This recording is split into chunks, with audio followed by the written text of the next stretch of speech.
Hi, I'm Leona Swiftsilver. Raised as a bard in Ilvinus, I've been on quite the adventure these past few months. After being blamed for the death of Lord Richard Kentigern and exiled from my home, I started exploring various cities and towns in Sen Maria, places I'd only read about as a child. I've met so many new friends, and have also endured a few difficult goodbyes. One such goodbye was with my childhood sweetheart, Roman. After learning that he not only tampered with my memory most of my years growing up, but is also a member of the Assembly, I chose to abandon my dreams of marrying him and stay with my new family. Oh, I suppose that's important. After growing up an orphan in the courts, I learned that my father gave me and my sister up in order to protect us from our mother. Did I mention that Kessera is my older sister? She's not particularly thrilled about it, but I don't doubt that she'll come around eventually. In the meantime, I'll have to be content with trying to help her fulfill a prophecy with the rest of Fate's Chosen, and find better ways to propose to my fiancé, Areo Mossier. As we continue forward with great challenges awaiting us, I hope to harness the new divine oracle power given to me by the Everlight. I want to make her proud and keep my friends safe in the battles to come. One day, when the world is at peace, I hope to be with my dearest Areo, my entire family, and enjoy a happily ever after of my own. Sup, I'm Kessera Stormbreaker, and I'm doing this against my will.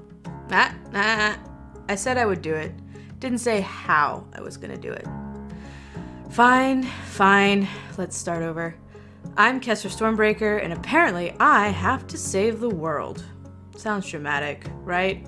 A nobody from the middle of nowhere gets cursed, and now she has to defeat an ancient evil. Seems like there would be somebody more qualified than an average mercenary who spent most of her time going against goblins and orcs, yeah? Well, I checked, and there isn't. So now, while everyone else is dealing with a major civil war and all hell literally starting to break loose, I get to go searching for rocks that haven't been seen in centuries. I don't have to do this by myself, and I can't tell if I'm grateful for that or not. They all, most of them anyway, seem to believe that I've got what it takes. And, strangely enough, they're all willing to risk life and limb to help make that happen. But trust me, if I had my way, I'd disappear into a shitty little town in the middle of nowhere, and no one would hear from me ever again. But I don't have that luxury. So instead, I talk to my horse, listen to a shitlord in the sky, sometimes, and try to figure out if I'm going in the right direction. Man, I really hope everyone's right. It was supposed to be a simple mission. Find the Crown Prince and convince him to come with me and lead a coup against his mother, the Empress. If only it was that simple. Who am I? When I left on this mission, I was Staff Sergeant Eldon Vale of the Imperial Army. A life of service is all I've known. I was sent away from Grassgrave when I was 16 to join the military, and since jail was my only other option, I went. I rose through the ranks rather quickly, earning a reputation for always getting the job done, no matter what. This led to being hand-picked by Captain Valerie Donahart to serve under her command. In my 4 years serving under her, I learned more about leadership and friendship than I ever thought I would. She's become the most important person in my world, which made it all the more difficult to leave on this fateful mission. I did find the Crown Prince, Areo Mossier, and I convinced him to come with me to take his place as Commander-in-Chief. We were getting ready to leave when I met the Oracle, Andromeda Skyseeker. She inadvertently showed me a vision I cannot begin to understand. To make things more complicated, Areo then promoted me to Captain and reassigned me to watch after Leona and Kessera and aid them in their mission to piece together the Veldahar. So here I am, in the company of people I barely know, in a world of magic and courtly intrigue I was not prepared for, separated from the one person I cannot live without. Simple, right? Why, hello there. My name is Alexander Lightbringer, and I enjoy long moonlit walks, vigilante archaeology, and making new friends. I was born the fourth of 6 children to my well-meaning and overbearing parents. I was expected to dedicate my life to Paylor in some fashion, but I could never seem to get the hang of it. My passion for knowledge and not faith was eventually accepted, and I was to be turned into a wizard the family could be proud of. Unfortunately, the magic I am most adept at is necromancy, the one thing my family opposes with all their might. As a result, I retreated from court life and spent many lonely years researching in secret. One evening, while raiding a long-forgotten temple, I stumbled upon a genuine damsel in distress.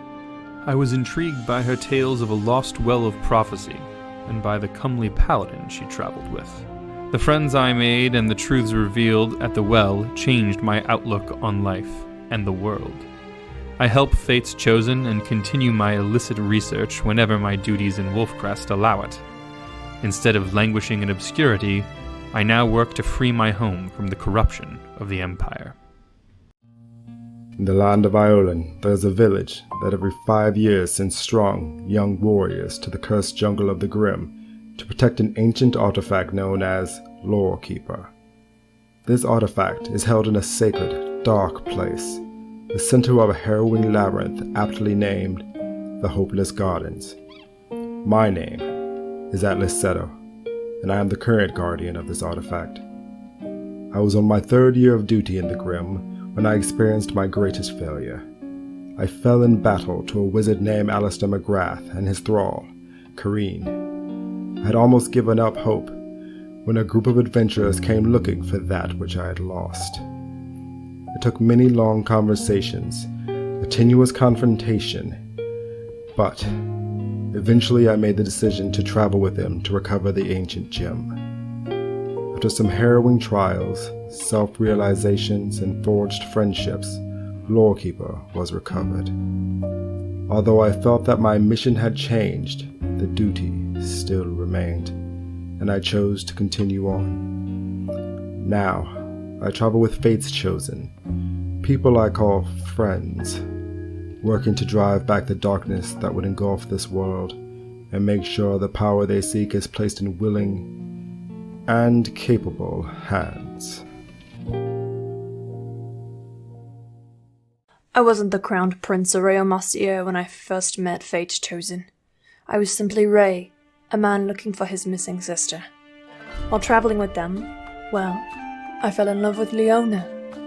Unable to imagine my life without her, it became my new mission to protect my friends while I embarked on a quest of my own, to save the members of my endangered family, and save the Empire from civil war. Underlying players to this rebellion have been slowly revealed to us, and it seems to be coming to an end. My mother, the Empress, is held captive in the Nine Hells, while the Archdevil Apollyon stands in her place, bent on taking over for his master, Asmodeus. I do what I can to protect them, but this group of unlikely heroes faces a much bigger threat than just a civil war between squabbling territories. An insurmountable force threatens the prime material plane, taunting us all from just beyond our horizon. At the same time, many factions work to their own ends both for and against the party's personal objectives. The Divine Covenant seeks to protect the Primal Ban, while the Silence claims to root out corruption at its core by any means necessary. The Cult of the Dragon aims to raise Tiamat from the Nine Hells, and the Assembly? Bent on taking over the natural world. Even the gods on high mean to meddle in the lives of a group of adventurers they have named as Fate's Chosen, to some unknowable end. In a world where nothing is black or white, good or evil, Fate's Chosen must find a way to mark their own paths and claim their own destinies. Welcome to Open for Adventure.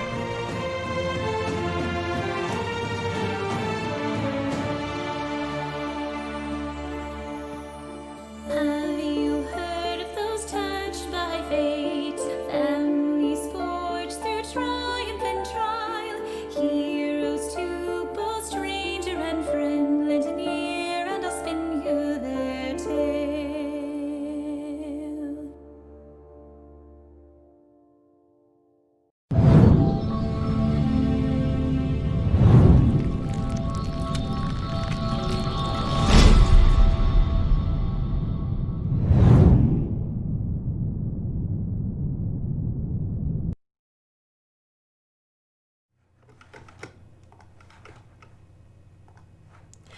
And we begin today's session at the very beginning of the trial of Alexander Lightbringer. Welcome, everybody. And I mean everybody. I don't think that's the right tone I'm trying to set for today. Hold on. Let's try this one. I think that's much better. Do we have any announcements before we need to get started? Just our normal pre-show shout out to the amazing Dryad T who is watching out there. So I believe she still has her holiday specials going on for her month-long of tea. So you can get the 15 or the 30, and you will have a new tea all the way through up into the holidays. So Oh, that sounds I will amazing. post a link, and you should go out and check it out. Do we have That's all a little code? We do. I hit it earlier, but I will hit it again now for Thank you, 10% off of your order. Thank you so much, Tony. Anytime, Camille. What was I doing? Welcome to the 90-something episode, 92nd session of Fate's Chosen. Today we have a very special couple of guests, 6 guests actually, which is quite an ambitious journey, but we are going to go on it tonight. Does anybody have anything before I get started? Am I forgetting anything? Okay. Okay, here we go. The setting is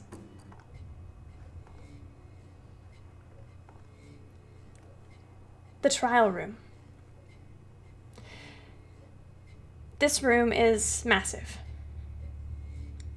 It is filled with people of all walks of life, all citizens of Azmorin, citizens of the Empire.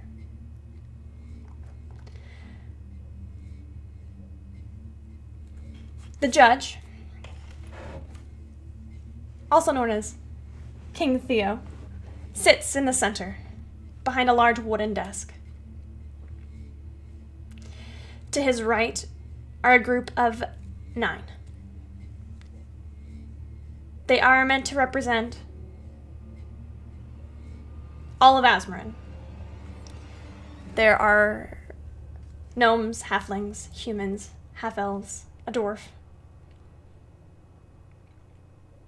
And in the crowd are a sea of faces.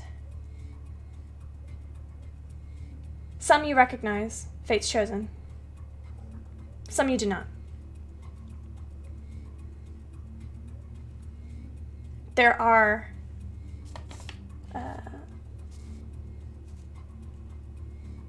you are in a very special area of this courtroom, which is circular in nature. You're in the front. You have a total of, with you, 11 other people, including yourselves. So we have, in this section, Leona, Atlas, Kessra, Eldon, Godfrey. Oh gosh, that music got really intense right there. Godfrey, Lady Catherine, Yuri, Apollo, Zane, Don, and Miera. All of these people have been asked to give character testimonies for Alexander Lightbringer.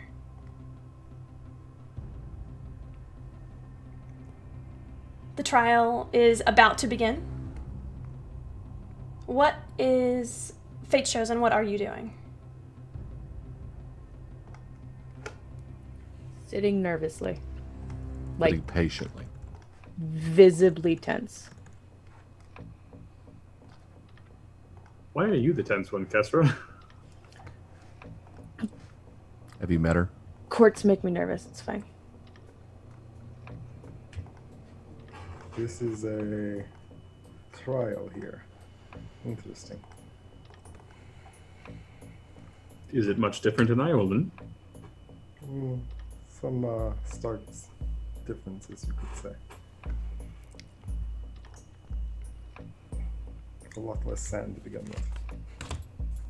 Thankfully. Tony, you're a bit quiet again. Okay.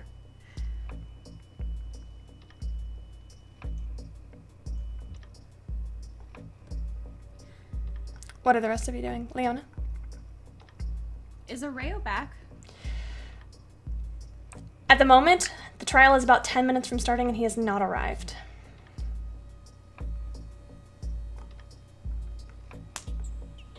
Hi, Areo. It's Leona. I was just wondering if everything's okay. I think we're about to start soon. I think it's going to go very well. I have a good feeling.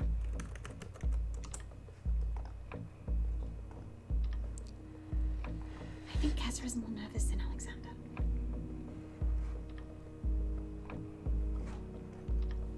I hope you're safe. Love you. You get a quick response back. I'm being a little held up right now, but I'll be there. He sounds nervous.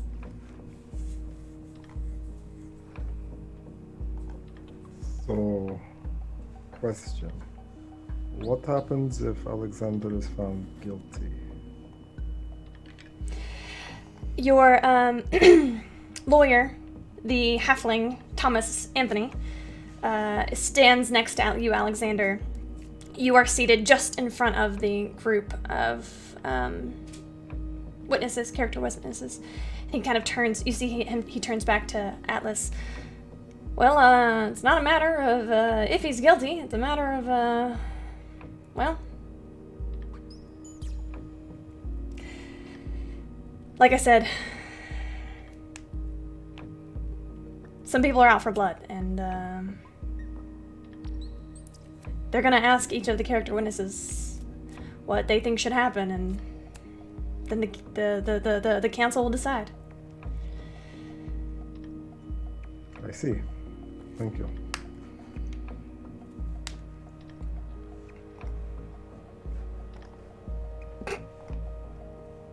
Don't worry, Atlas. I'm fairly confident you'll get to keep that privilege to yourself.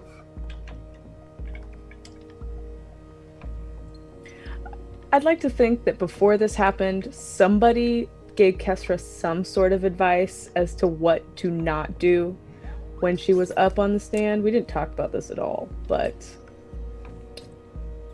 Okay.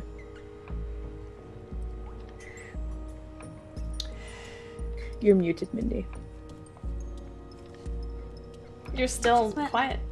You just weren't listening very well. I know. I'd say it's what happens. It happens all the time. I get quiet and it's fine. So remember, Kesra, we want to keep focus on all the good things about Alexander, and we don't want to get defensive, right? Right? I'm not defensive. Okay, right. Perfect. Then we'll be fine. The Lightbringers, what are each of you doing?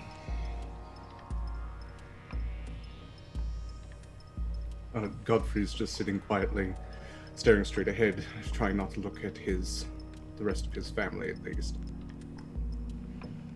I am sitting in relatively silent meditation, just scanning the courtroom as I do, looking at everybody's faces. I'm waving enthusiastically. Frowning. With glassy, watery-looking eyes. Just staring at Alexander. In a rare moment, I am taking after my father, staring forward. Not really making eye contact, not really focused on anything, just there.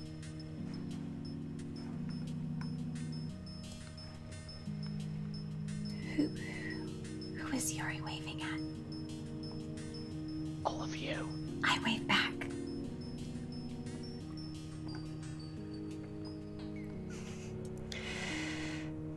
There is a slight commotion as you see King Theo rise. From the audience, in the front row, not near y'all, but towards the side, you see the Grand Mistress Adelaide step up, and they begin to whisper back and forth. Does anybody read lips? I'm observant. Yes. Yes, you are. Eldon, they are asking where Zytharia is. Oh shit. And if we're sure she's not going to be here. Because as the High Priestess of the Raven Queen, she has essentially a large dog in this fight. You see King Theo kind of whisper back at her that they still have not heard back from her.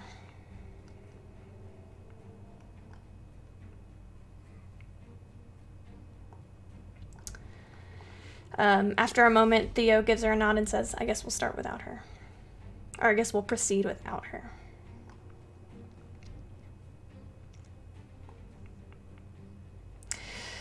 Just now, you watch another figure enter. Where's my blocking pen? Another figure enters. This is a human man. He is in his, I would say, late 40s. Some of you might recognize him. He is Perseus de Clare. This is the oldest child of the de Clare family. This is Zora Delaney.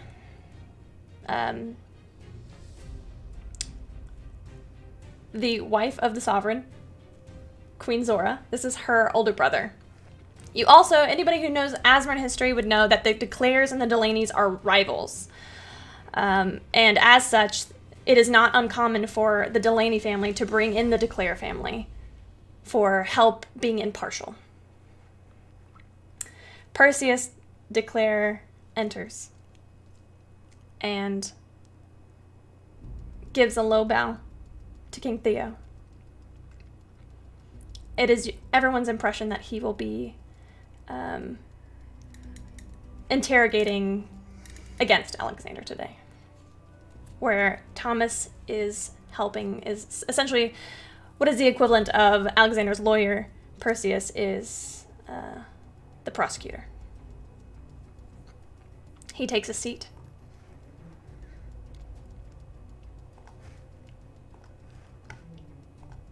Anything before we begin?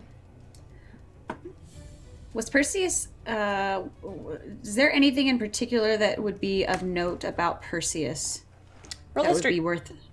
Roll a history check. Rude. Can I do the same? Yes, with advantage. You have advantage. Okay. 18. Natural 20 for 30. Rolling strong start. Let's hope it stays that way.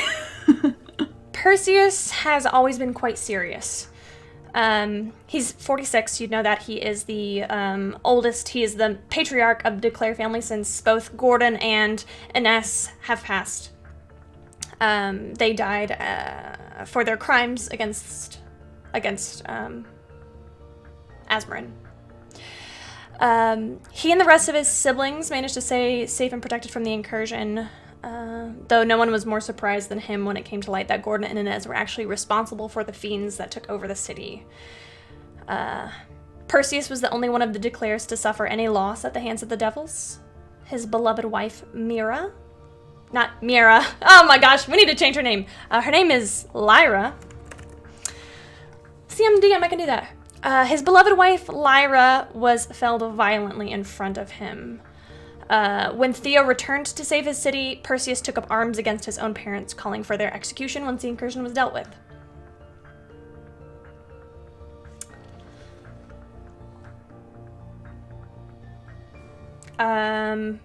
With that natural 20 for a total of, what was that, Alexander? 30. 30? Jesus Christ. Perseus and Apollo are, they grew up together in the, both oldest sons of very prominent families. So you're not a stranger to Perseus. He is very serious. He is very stern. He is very fair. He is always looking to do what is right. he, in fact, when he called for the execution of his parents, I think everybody was surprised that he would call for such a harsh punishment for the people who raised him.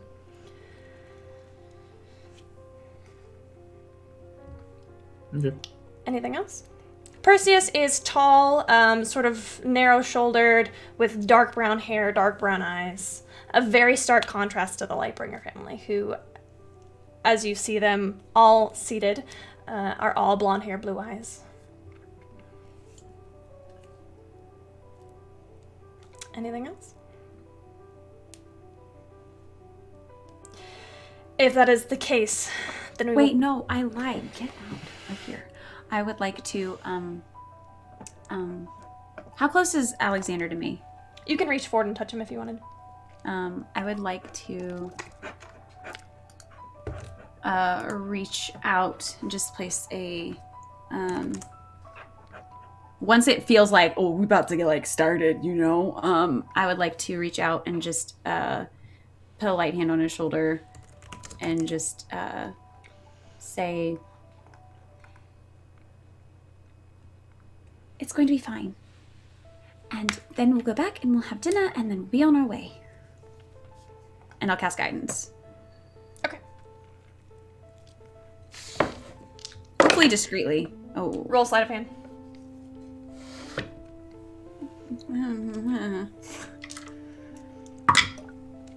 Oh. 25? You feel pretty sneaky. Okay.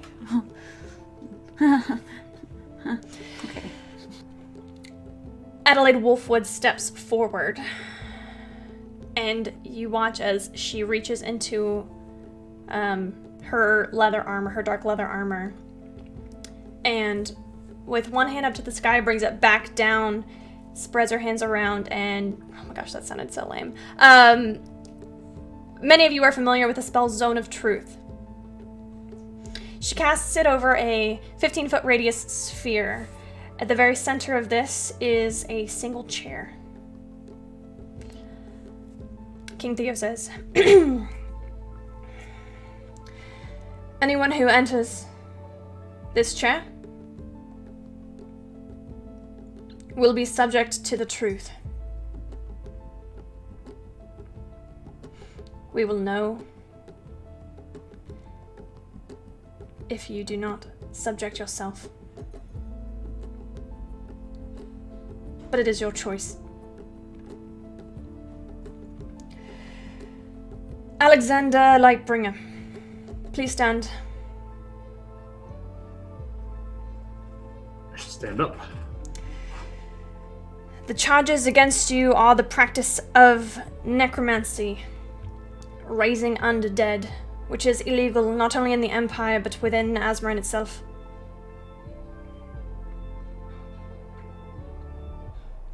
You will be called upon first, but before we get started, I ask for your plea. Are you guilty of this crime? Yes. There's a ripple of nervous talking and shock. Not with any of the Lightbringer family, though. Theo gives you a nod. Roll insight.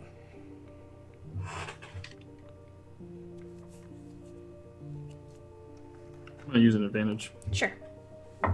By the way, anybody in the audience can give anybody on the screen advantage tonight. Insight. Not that the Lightbringers are going to be rolling, so don't give them anything. That's 11. He's a little hard to read in this moment. You tell me if I'm wrong, but the adrenaline is probably starting to rush. Oh yeah. And in this blur of a moment, which you will probably look back on and wonder why you didn't take a more careful look at him or whatever, he doesn't seem unhappy with you. He does look like he is trying to remain impartial. Alexander, we are calling 11 character testimonies to the stand today. Oh, no, I'm sorry, 12. Fuck, I forgot already. Whatever. Oreo's not here. Up first we have Lord Godfrey Lightbringer. He stands, straightens out his very regimental garb, moves forward to the seat, and takes it. I will answer your truths. I have nothing to hide. I'm assuming you will willingly fail the saving throw. Of course. Okay. Hold on, let's get this.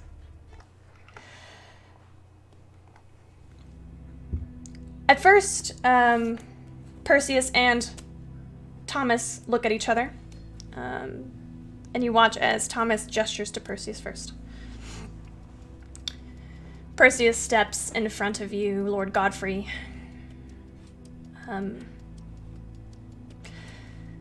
Takes a moment. Lord Godfrey, tell me about your son Alexander. What is there to tell? He's my son, by blood at least. Went off to learn some arcane nonsense. Perhaps lost himself in that.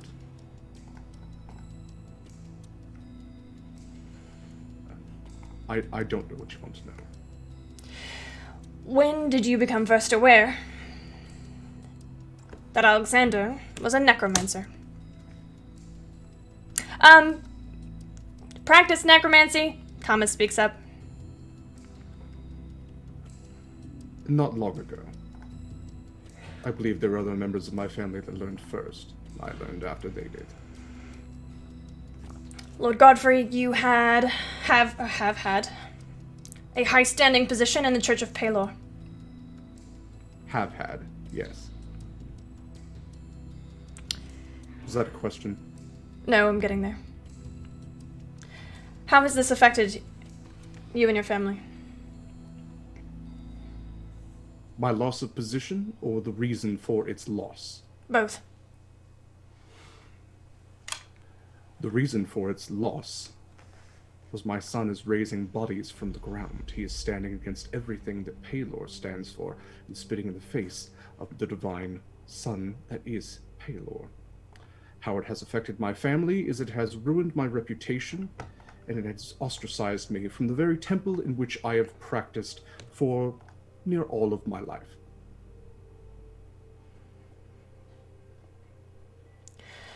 Lord Godfrey, you do not sound as though you approve. I most certainly do not approve. In general, I'm not a major fan of the arcane to begin with. But necromancy is itself a crime, and rightfully so. It's not what Pelor wishes for us. It goes everything against... It's a crime against life. And it's illegal. Rightfully so. Is there anything you wish the council to know? He gestures to the 9. I wish them to know that my son is not a bad person. The evils that he has done were not done to be inherently evil. What makes you so certain of this? Because he's still my son.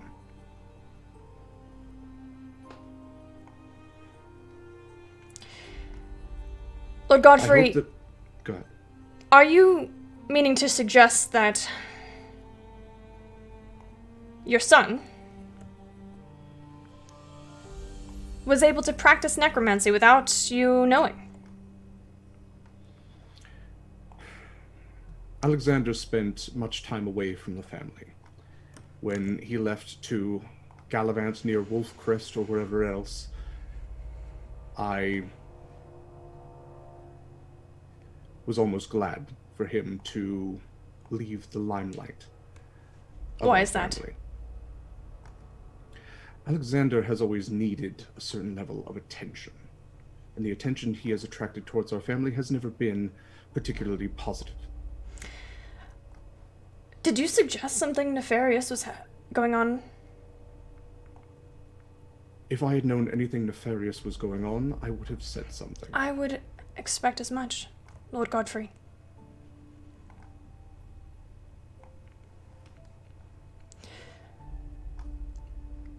Very well. That is all I have. Thank you, Lord Godfrey. Thomas takes Perseus's place.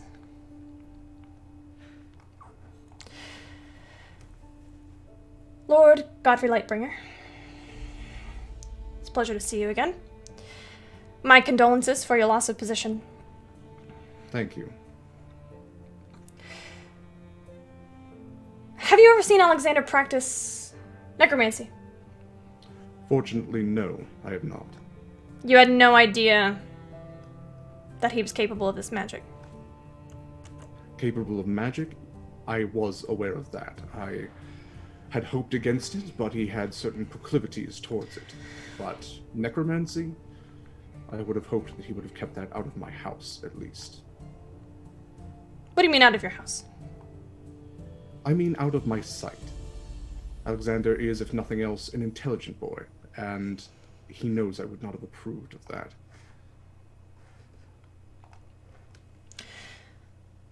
He also knows it's illegal. Why do you think it's illegal, Lord Godfrey? Why do you think it's against the law to practice necromancy? Besides being against the laws of the Empire or Asmarin, it's against the laws of nature. According to your religion. According to many religions. Yours in particular. Yes. Yes, I have devoted myself to the light of Palor. I guide myself and use his judgment and his guidance as a moral compass. I see nothing wrong with that. You're calling my religion into question? Never. Never. I mean to ask, however, how you feel about having to step down from your prestigious position. I'm shattered by it. It's taken a large piece of my life from me.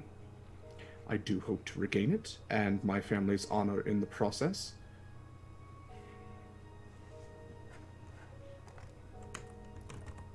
But it has broken me in a way. I see. I'm sorry to hear that. Do you think that was ever your son's intention? I would hope not. Do you He's think... not cruel. We can agree. Alexander Lightbringer is not cruel. Do you think that if there was another path for him, he would have chosen it? I don't know. I see. No further questions.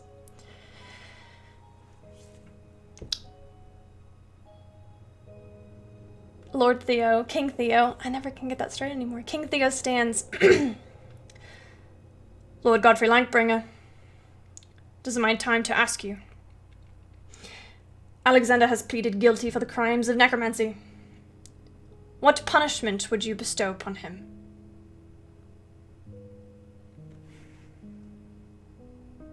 I would not presume to judge my son. I don't believe that I could ever speak to his punishment or any way of rectification for his wrongs. I do hope that you are able to listen to everyone else and judge from them. I will do the same. Are you holding your judgment until the end? Yes. I will ask regardless of your judgment, that you show mercy. Thank you, Lord Lightbringer. Up next to the stand, I call Eldon Vale. Captain Eldon Vale.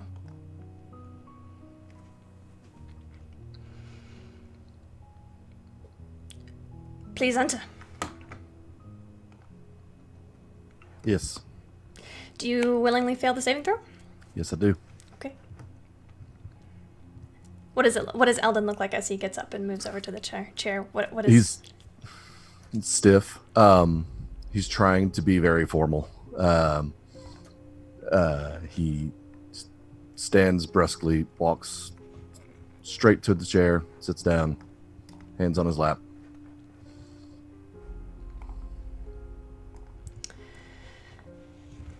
Perseus approaches you first.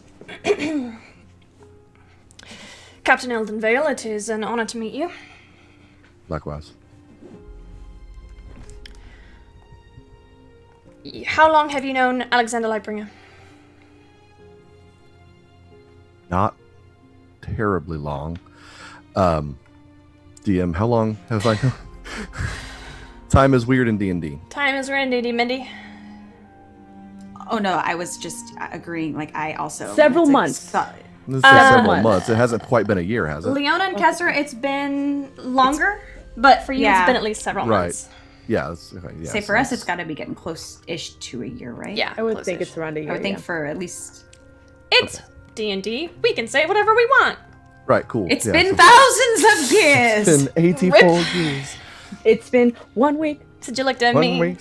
Yeah. So several months. And in that time, click clack, Mindy. In that time, have you ever seen him raise undead? No, not once. Have you ever seen him practice necromancy? I won't pretend to know the details of how magic works, but I've seen him do magic. And if he claims himself to be practicing necromancy, I can only assume yes. I see. So you are not well versed in magic, like a lot of us here. I like kind of tap on my armor and say, nope. I see.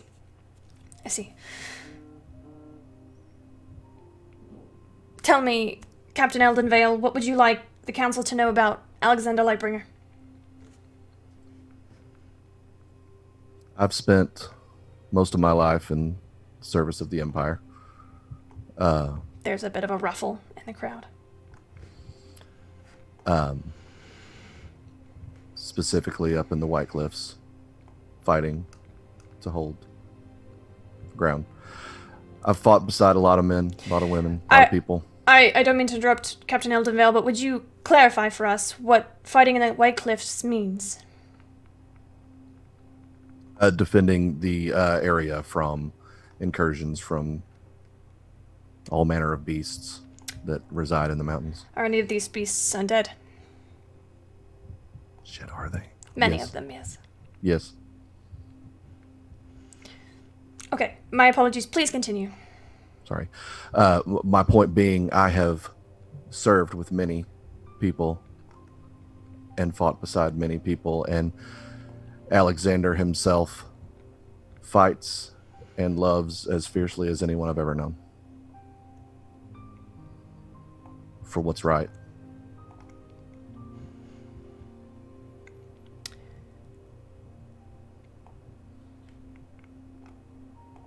Very well. Those are all my questions. Thomas? Halfling waddles up to you. Captain Eldon Vale, sir? Yes, sir. Have you ever...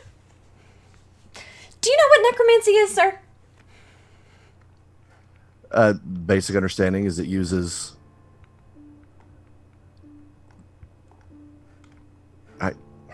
No, honestly, I don't. It's about dead people. That's what I know. That's fair. That's fair, Council.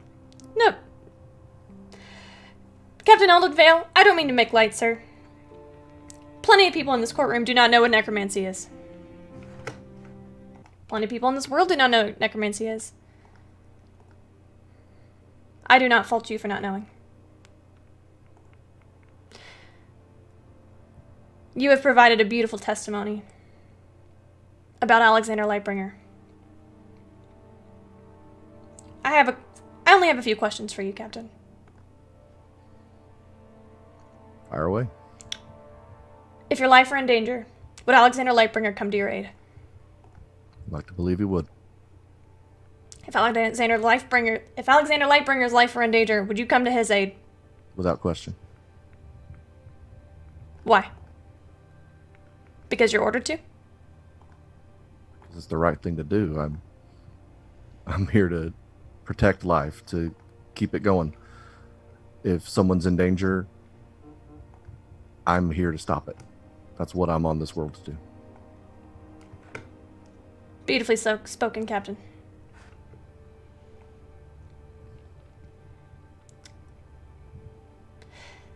You have an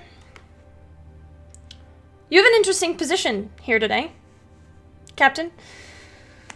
You are part of the group commonly known as Fate's Chosen. We'll keep saying that. What do you think that means? I genuinely have no idea.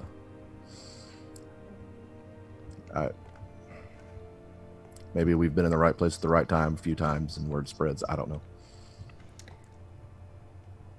If you had to guess.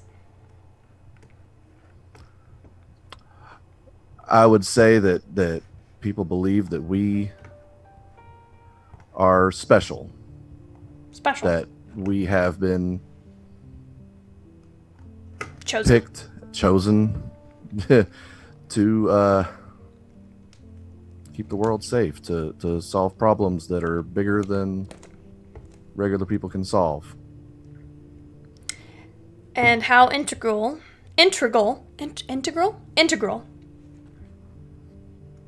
Got there. Would you say Alexander Lightbringer is to this cause? Absolutely integral. Could you do this without him? I imagine that this group could function with any one of us out of the equation, but there is something special about this specific group. Could you do this without his magic?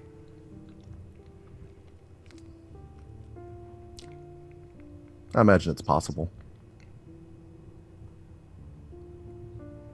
Thank you for your honesty, Captain Eldenvale. That's all I have. He steps away and Lord Theo rises again. King Theo rises again. Captain Eldenvale, sir. Majesty. Alexander has pleaded guilty to his crime. What would you suggest his punishment to be? This is a mandatory question for everybody who testifies. You may hold your judgment until the end, as Lord Godfrey has done. I am not here to pass judgment. I am only here to provide my perspective on my friend Alexander. Are you abstaining? As of right now, I am. Would you like to leave the option to weigh in on this later? Or would you like to completely abstain? Oh, where did his accent go? Would you like to completely abstain? I'll hold on to my option.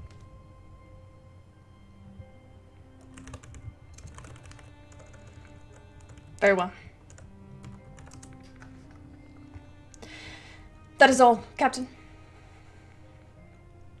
Raise your hand if your passive perception is above a 15. Y'all would see... Shut up. Y'all would see Araya slip in to the courtroom. People perceptive enough would notice that Eldon relaxed a little bit when he saw it. Right.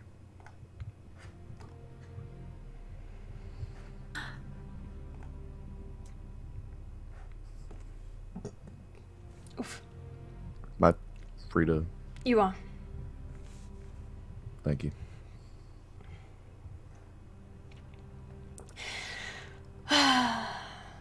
I just want to say I tried as best as I could to not roleplay with myself today. But it's gonna have to happen. I would like to call Dame Catherine Lightbringer to the stand. I hate this. Alexander, you see your mother. Make an insight check.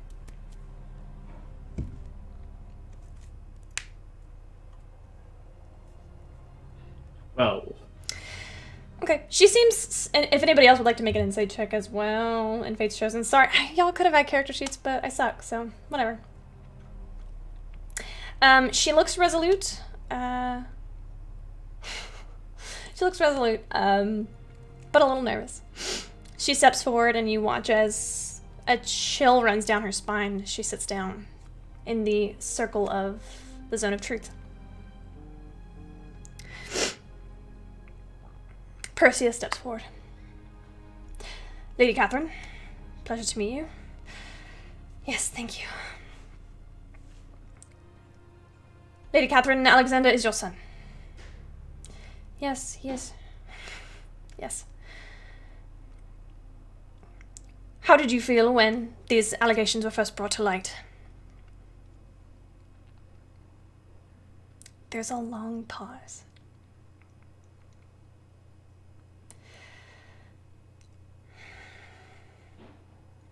When Zane first told the family about Alexander's necromancy,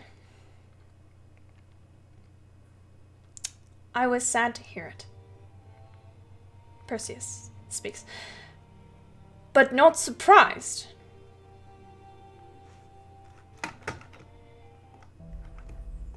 No, not surprised.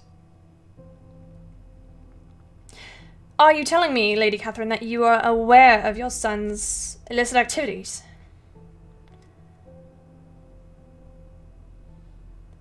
I only suspected. Truly, I had nothing to go on. It was only a suspicion. And why did you not report? You are one of the finest healers, in fact, the finest healer in this city, a devout worshipper of Pelor, and a former member of the council. Did you not think it your duty to report this?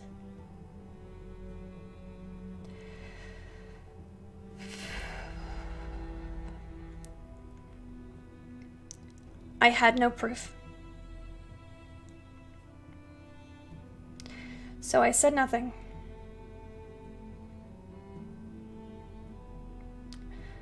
I knew that Alexander would tell me when the time was right, and that we would handle it then. Handle it without the law. Of course not. Perseus looks back at Adelaide Wolfwood.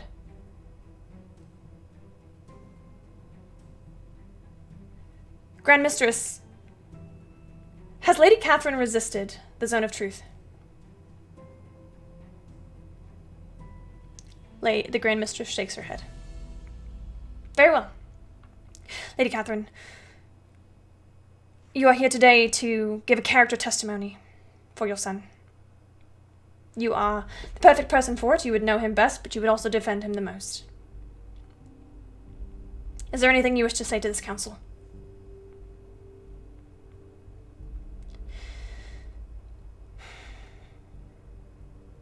Alexander has always been different. From the moment I first felt him kick, I knew he would be different.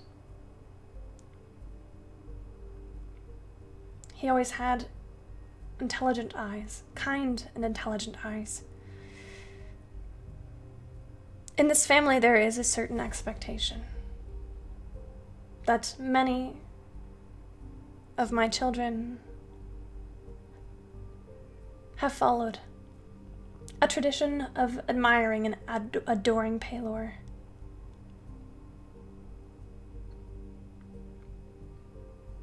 My son, Alexander, has always been a little different. But I know in my heart that this world is a better place for having him in it. Fate's Chosen would not be here if it were not for him. Some members of the council are aware of the difficulties we are facing as a united group of people. Some people are aware of the threats that lurk around every corner.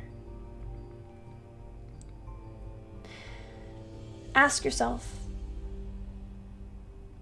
if Alexander's magic is what is keeping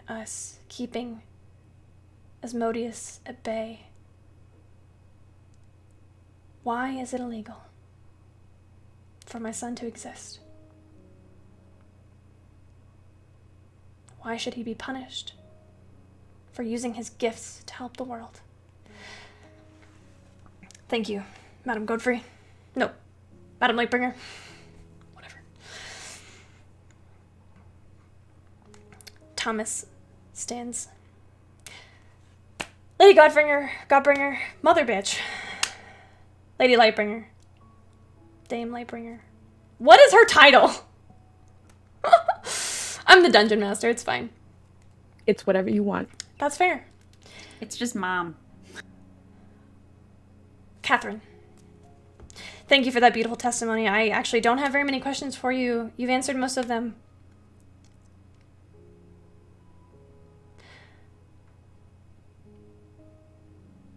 It is clear to see you love your son. Do you think, truly, that he is doing good in the world? I do.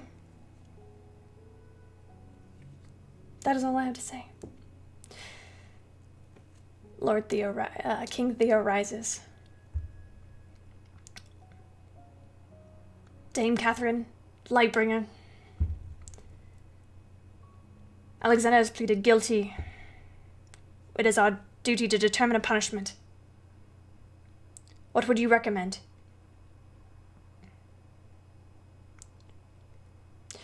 If he is to be punished, let it be after he has fulfilled his duty to his friends. I have no intention to say what should happen to him. He will always be my son. But whatever we decide, know that he has important work. And that to strip him of any of his abilities or his freedom would be a disservice to this country, to the Empire, to the world. Thank you. She steps away. Oh, fuck, I didn't get the next person. I was too busy role-playing myself.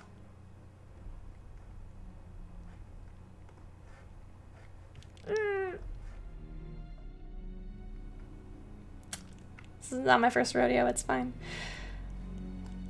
D&D Beyond, you guys. While I'm doing this quick tech thing, does anybody want to say what their character is doing?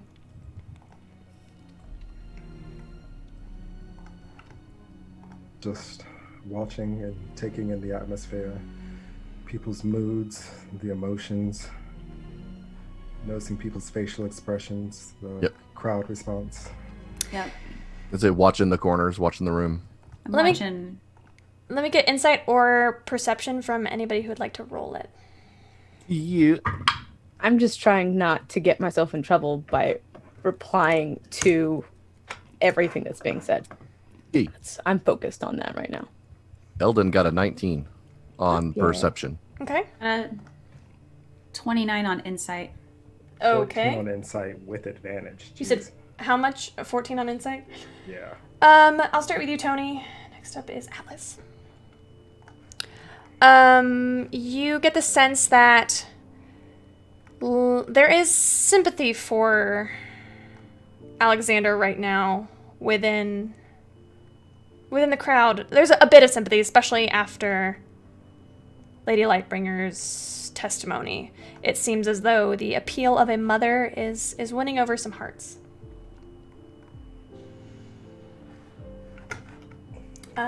Leona, are you looking anywhere in particular? I'm looking at the family.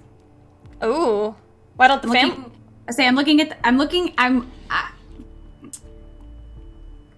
What's his name? Not our lawyer, but the person with the Perseus? The thing with the stuff. Yeah. So him and the family. Those are vague idea of maybe what's going on behind me, but I'm focusing mostly on family reactions and how if this indifference, like, which was the reason he was pulled in, but I'm checking to see if that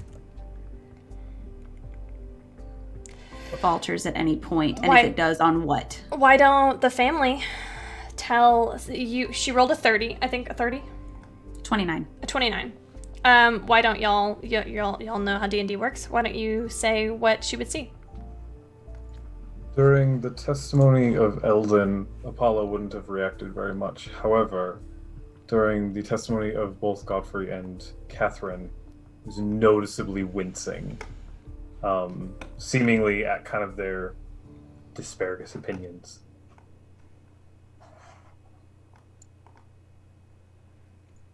Yuri has his hands clenched, and I think whether it's youth or his personality, he is gritting his teeth and squeezing his knuckles as tight as he possibly can as he watches this.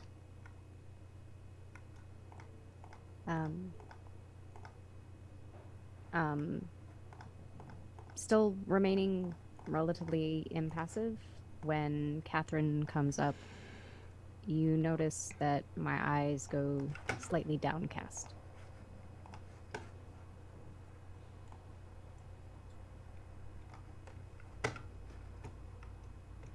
Dawn has been sitting stock still this whole time, still staring at Alexander.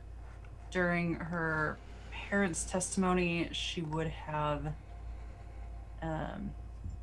probably been wearing some sort of long-suffering, vaguely distasted expression. During Eldon's, a little bit of... She would have seemed a little bit incredulous.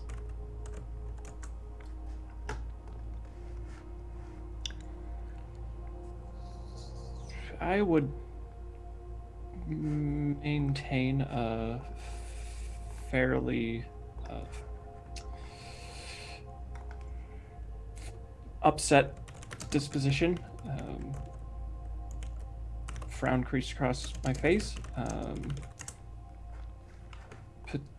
And if it was any more possible, it gets even larger during the parents' testimony. And probably a slight irritation across my face during Eldon's testimony. And probably a slight muffled scoff at the mention of the Empire, but I don't know.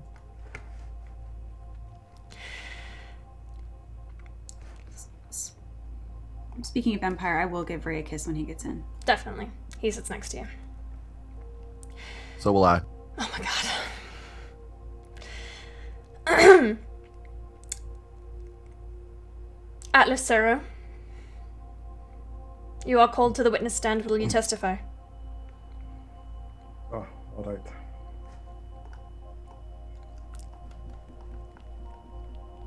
Bitch.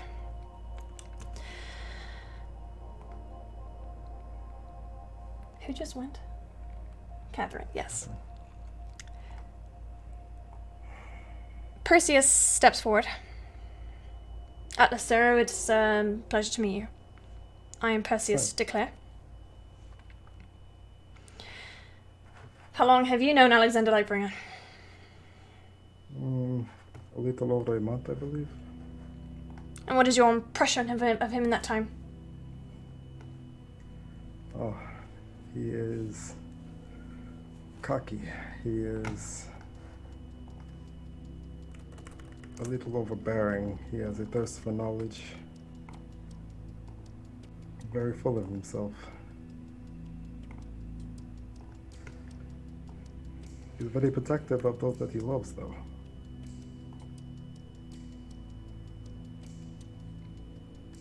Have you seen him practice necromancy? I misspoke, I'm sorry. Are you aware of the laws in Sen Maria against necromancy? I understand you are not from here. Correct, I am from Ireland. I was not aware of the laws here. I'm certain you are now. Bah.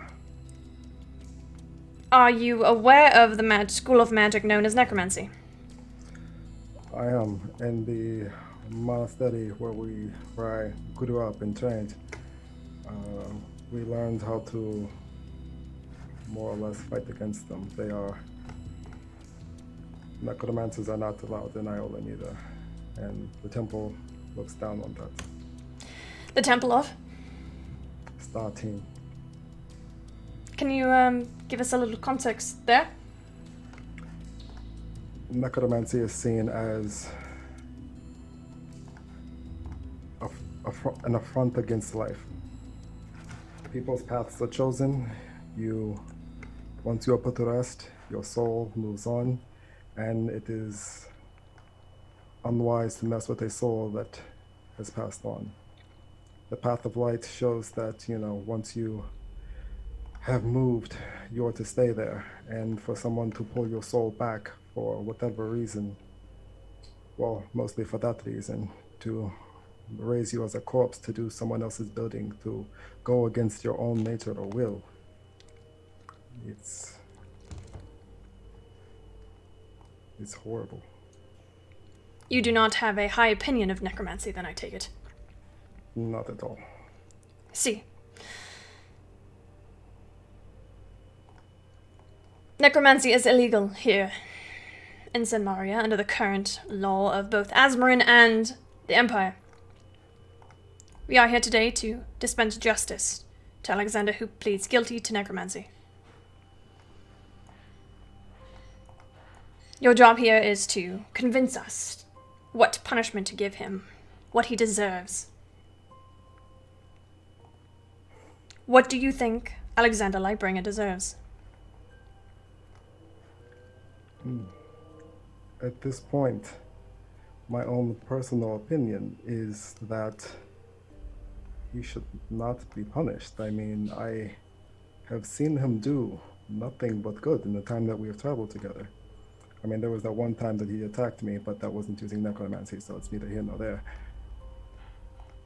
But he has saved Leona's life. He has helped heal Kessera. He has taken us places. He helped me rescue my family.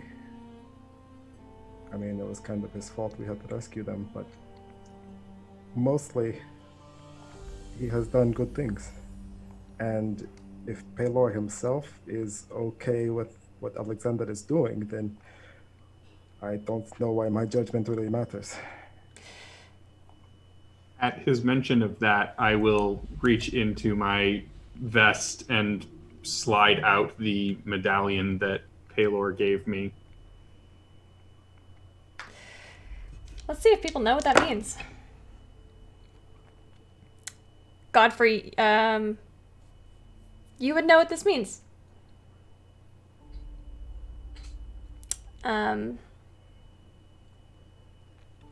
seems to be a ripple. Would you like me to tell you? Hey DM, I rolled a 19. Would I know what it means? Yes, Apollo, you know what it means. Okay.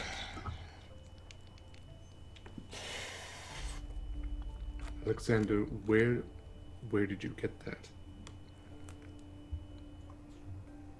I will happily answer that question when I am in the zone of truth. Apollo gave it to him. I was there. We had a chat about it. Neither Apollo? one of us is ready. Apollo. I mean, Pelor. Pelor, the gave god. it to him. Yes, we went to go visit him. You went to go... Okay, I think that's all of the questions I currently have for you, Atlas Zero. Thomas, you're up. Wow, golly, okay. Would y'all have clued your lawyer in on this? Ooh. No. It's funnier that way, so yeah. I was like, I feel like we would have assumed Alexander might have mentioned it, but then I don't think we would be surprised if he hadn't, though. I think we all assumed everyone else did, so we didn't. I thought you told him. I didn't share shit, so... I was telling everyone. Atlas, can you explain to us exactly what you're trying to say? We plane shifted and went to go visit Apollo to... You... Apollo? Why do I keep saying that? Palor. Because I'm reading. To Palor. And we asked him for a favor to hold on to something for us before we went on another journey. And while we were there, he had a discussion about Alexander and his use of necromancy, and gave him his pendant, his mark, to show that he was okay with this. Also, I told Palor that, if Alexander was to go too far or step out of line, that I would take care of it. He's under the zone of truth, right? Yeah, that's what I thought. Holy smokes! Okay. Woo boy! Thomas, rushes over to Alexander. You could fucking told me that! Jesus Christ! Whoever that is. Sorry, Thomas, but it's... Going for the shock effect. I appreciate it. Okay, back to this, what we were doing. The interrogation, right. Atlas. Mr. Cerro. Perseus is leaning against the judge's sort of against King Theo's little thing, and he's just shaking his head in awe and rubbing his brow. Do we need to keep going with this trial? Yes, we do. Oh, okay. Atlas. Huh? Alexander's a cool... Wow, hold on, I lost all my composure here. Atlas, you and Fate's Chosen have a large mission to do. You are, you're Fate's Chosen. You're kind of famous. Are we? I was not aware of that. Who prepped these guys? Seriously. Could you be doing what you're doing without Alexander?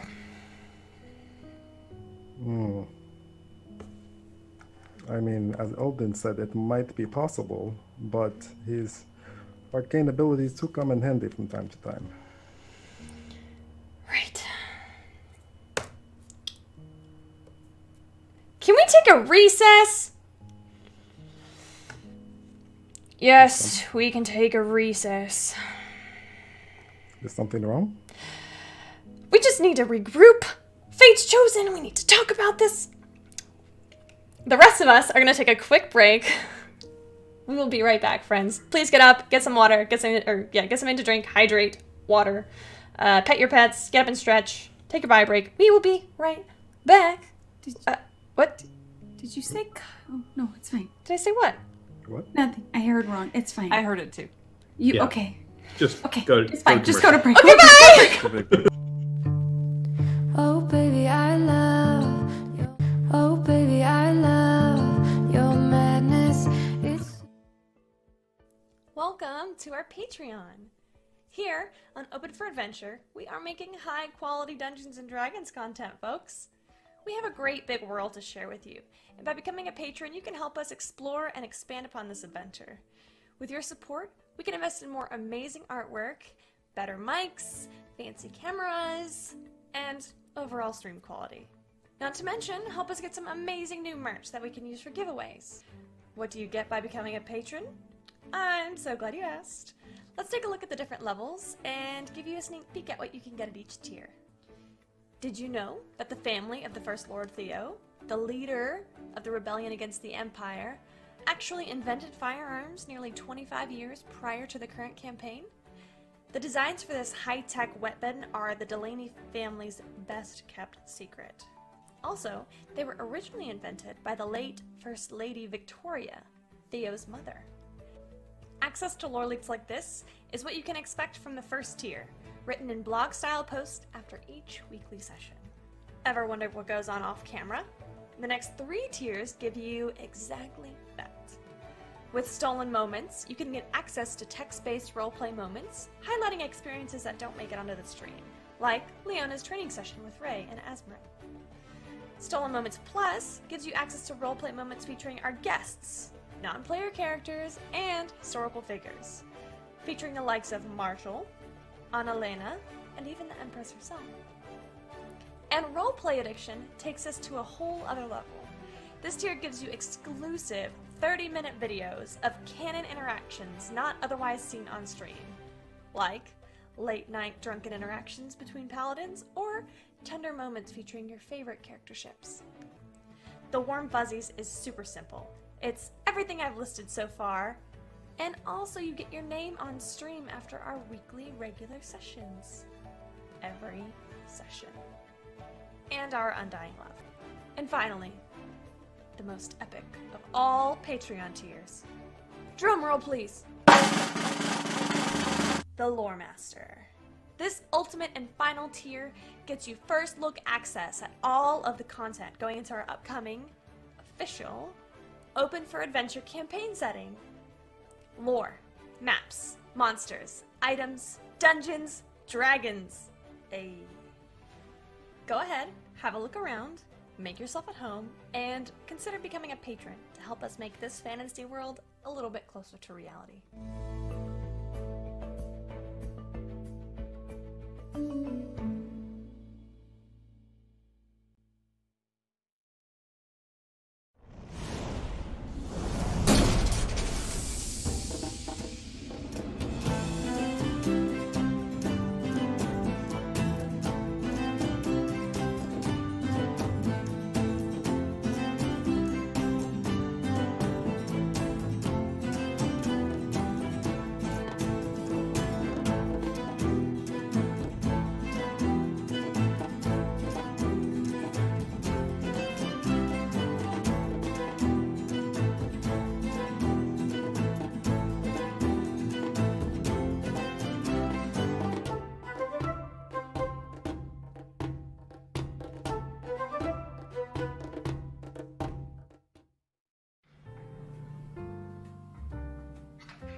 Oh, hi! My name is Express Love. I'm the Senmarian god of coffee. Did you know that in Senmaria, every cup of coffee is made with found familiar coffee beans? That's canon. In Senmaria, every cup of coffee is good coffee because it's made with love by Found Familiar. Did you know that every bag of Found Familiar coffee features artwork from incredible members of the tabletop gaming community? That's canon. Each blend and roast of Found Familiar coffee features cool D&D names like Thieves' Cant, Face Step, and Pact Magic. In Senmaria, every royal meeting that Ray attends features the Cartographer's Blend, a brew of coffee made by Found Familiar in conjunction with Devon Rue. Now that's canon. Found Familiar coffee. Buy it today.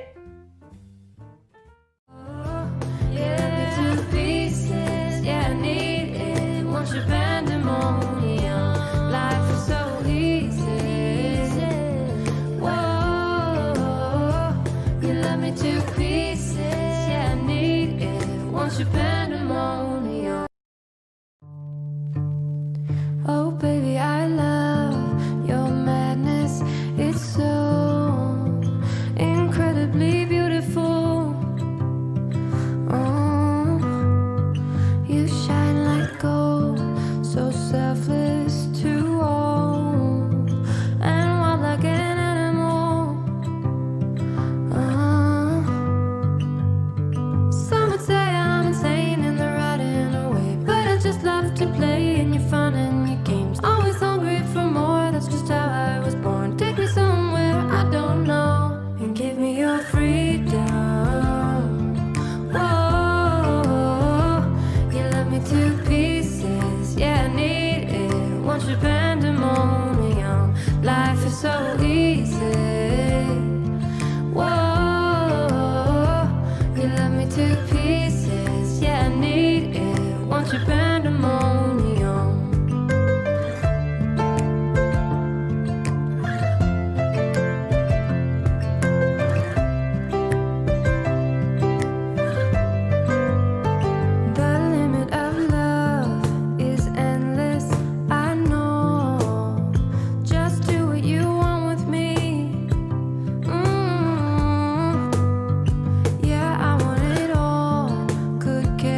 bunch of pandemonium.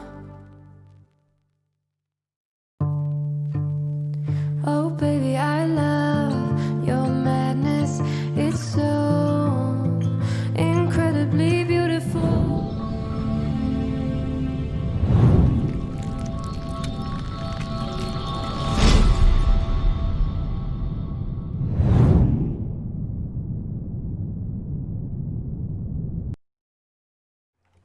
Welcome to the second half of Fate's Chosen, where Alexander faces trial for his crimes against the Empire, not against humanity, against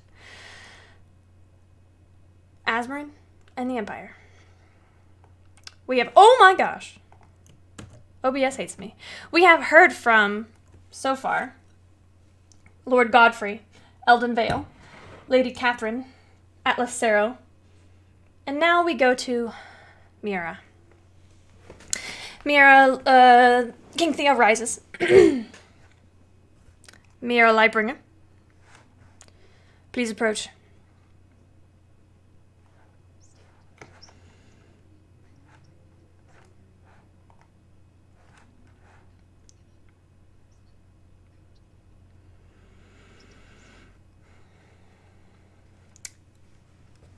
Oh, I should mention that there was a break, about 20 minutes. Before we rewind, is there anything anybody would like to do on this break? No audio from Dax, because y'all are muted, because this is an open for adventure stream. Nah. Eldon would have taken a bio break. Sure. I think Godfrey would have pulled Catherine aside and just like they might see them just having a bit of a tiff in the corner. What does this tiff look like? Catherine? Godfrey? No, Godfrey. Why did you not share those things about our son with me? What would your reaction have been? You know exactly what my reaction would have been, but that's not the point. You hid something from me. You've always cuddled that boy. And now you've hidden his crimes? What was that, Goat?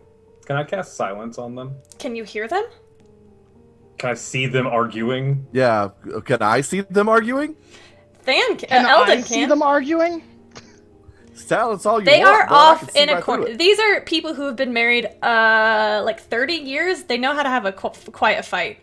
Yeah, and I'm 38 years old. I've watched them fight my whole life. Just curious. I mean, you can. If I'm allowed to, I would.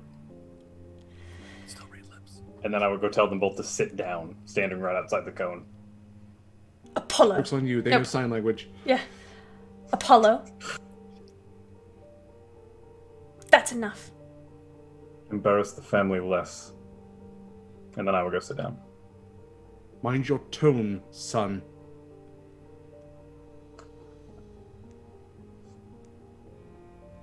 What has gotten into him? Takes after you. I thought he did, but that was a you moment. Great, Catherine. That's really great. What do you want me to do? I was You've under zone already of done truth. it. Exactly, so have you. By not being there for Alexander. Not once. I wouldn't have to coddle him if you hadn't ignored him his whole life. Maybe if you'd taken more of an interest in our children other than Dawn, this wouldn't be a problem. Do not bring Dawn into this. She's a part of this. Whether you want it to be or We're all not. a part of this. Exactly. Fine. We're not settling anything here. Let's just get through this. Very well. I would have leaned over to Leona and been like, "Oh, it's going down." Eldon, mind your own business. As I try to see what's going on. I would have subtly been like, that way. I'm just reading Sure. I've been reading body language the whole time, so I'm just noting on that this the tension might have increased a little bit with some of the family members. Yeah, you might say that. A 3-year-old could see that they are arguing. I mean, Tony, you're really quiet. even a 3-year-old could see that they are arguing. Still really quiet. Sorry. I just work here. I just run D&D. Hey, found familiar t-shirts. They're great. Especially when we make them crop tops. Okay, let's get back to the trial.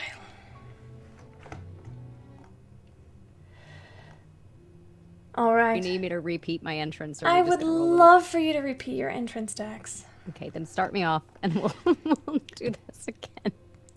King Theo stands. Mira. Lightbringer. Mira Lightbringer, please take the stand. I'll stand up, avoiding complete eye contact with Alexander as I do so, and I will head towards the stand, giving King Theo a slight nod of my head before I take a seat. Perseus will approach. Mira, you and Alexander have something in common. You have both not been around for some time. Where have you been? I have been in Raishar, studying at the monastery there. Which monastery?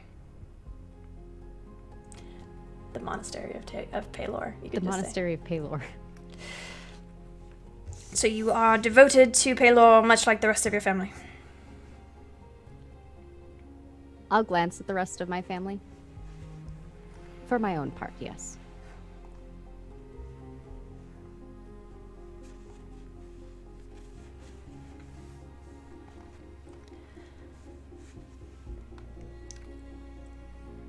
What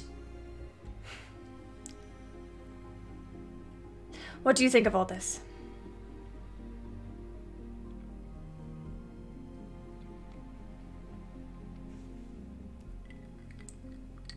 I suppose what I think does not really matter. It does matter.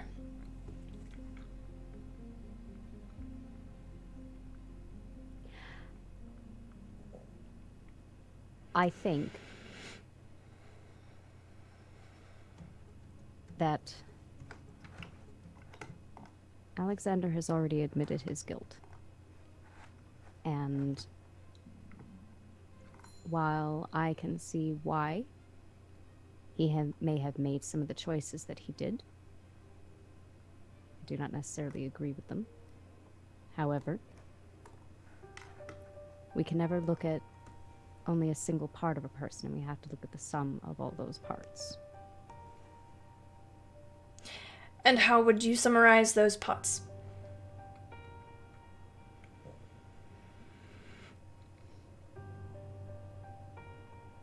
As others have said before me, Alexander is a good person. A good person that has made some hard, difficult, perhaps even incorrect choices in his life.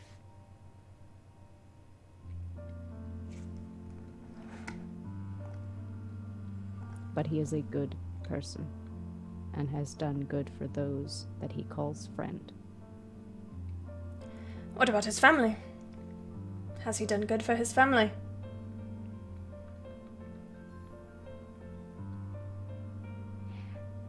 I believe as much as anyone can that has siblings. Siblings so boisterous and confident as ours. And your father, who has had to resign from his position.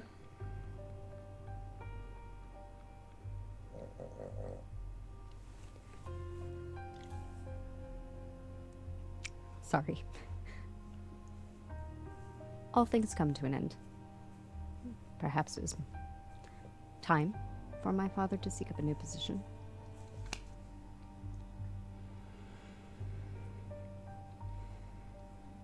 I see.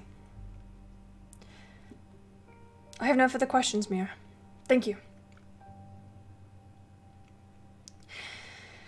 Halfling Thomas comes up to you.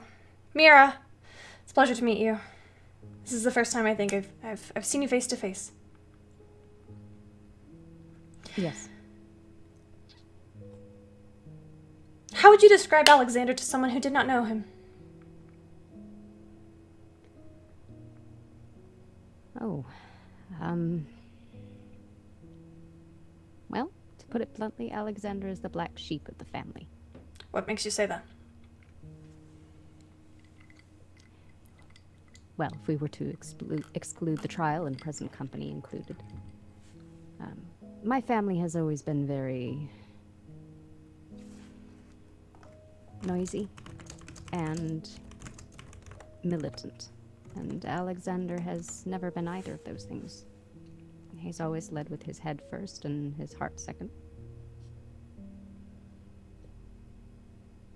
The fact that he has taken time to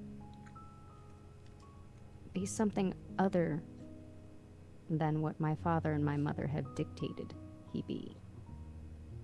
The fact that he chose to go outside the worship of Pelor, that is what makes him the black sheep.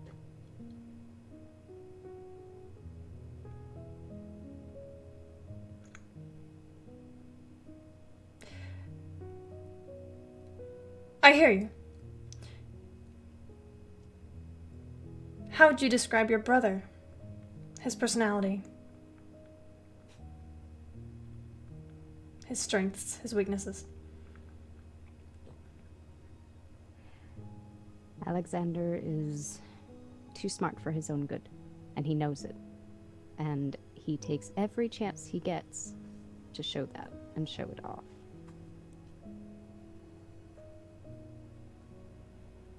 But if you get into his good graces, you will forever have a loyal and trustworthy friend. Lady Mira, you have a reputation as a monk of level-headedness.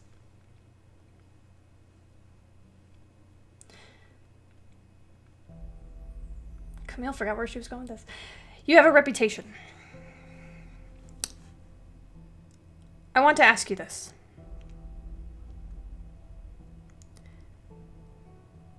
Do you think what Alexander has done is wrong?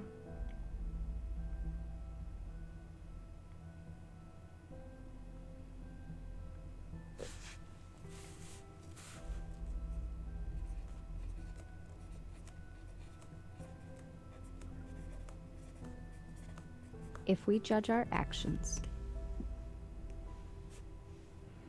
by the end result of those actions, not the means to which we get to them. Look at what the end has been for Alexander's actions. He helped rescue me and others from a dungeon. From the Imperial dungeon, is that correct? Yes. Where you were wrongly imprisoned. Yes.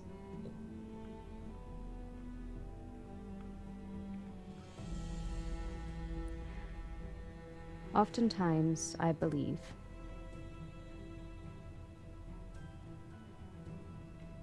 that the end can justify the means. And while my family, including myself, do not agree that raising the dead is an appropriate action, and guarding the law does not believe it is an appropriate action, those actions have brought much good into this world. No further questions, Mira. Thank you. King Theo stands. Mira Lightbringer, thank you for your testimony. Were you given a choice? What recommendation for punishment would you offer the council? I will first look at the council. I am not one that can judge what the appropriate punishment would be for my brother. However, regardless of what the council decides, I do request leniency, and then I will look right at Alexander and look straight into his eyes. Provided he vows he he never raise an undead again.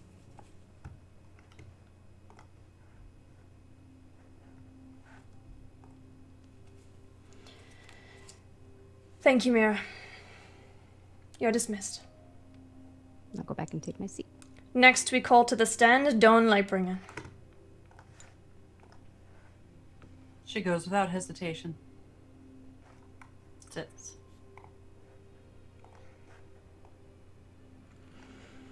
Perseus approaches.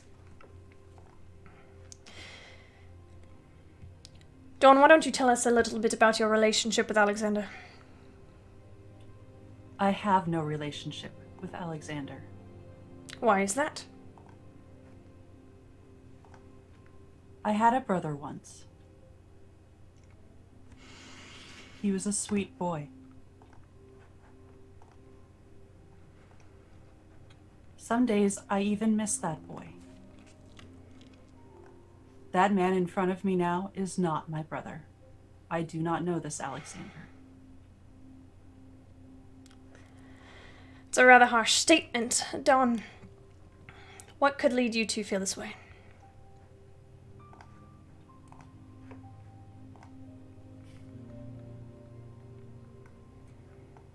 We are a family with purpose. There are many forgivable things in this world. There are different paths one might take. And there are paths that you do not go. And there are betrayals beyond any other.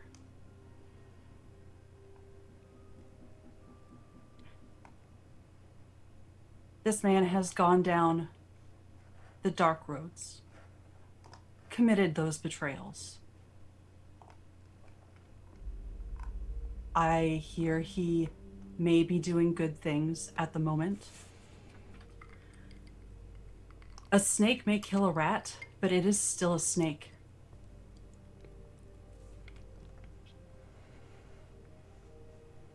You liken your brother to a snake, then? I do.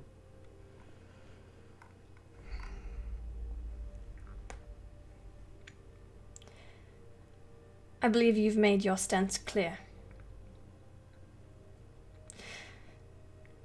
Is there anything Alexander could do to redeem himself in your eyes?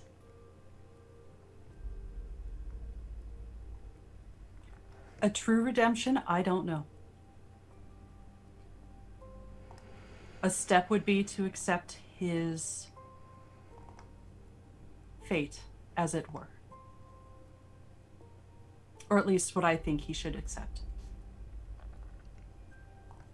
We will get to what you think he should accept when King Theo asks you what your suggestion for penance is.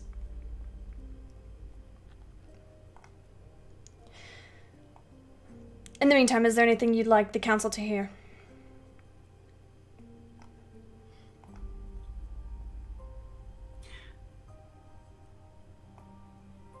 I don't judge him too harshly as a person. It is very clear he has friends that are held in high esteem. Some people cannot help their weaknesses. Their crutches for shoring those weaknesses up. At least 2 of his companions have said that he is essentially replaceable. I am aware that they are on a mission of some importance. I respect them and would suggest that they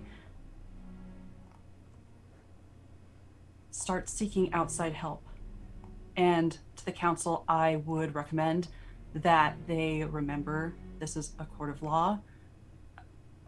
I obviously and very clearly support my father in discussion of the natural law, but the law of the land as well, which outright states necromancy is illegal, and This man has already acknowledged that. Those are the facts. Pretty words aren't going to change that on either side.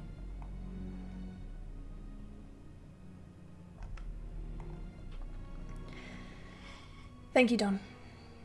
No further questions.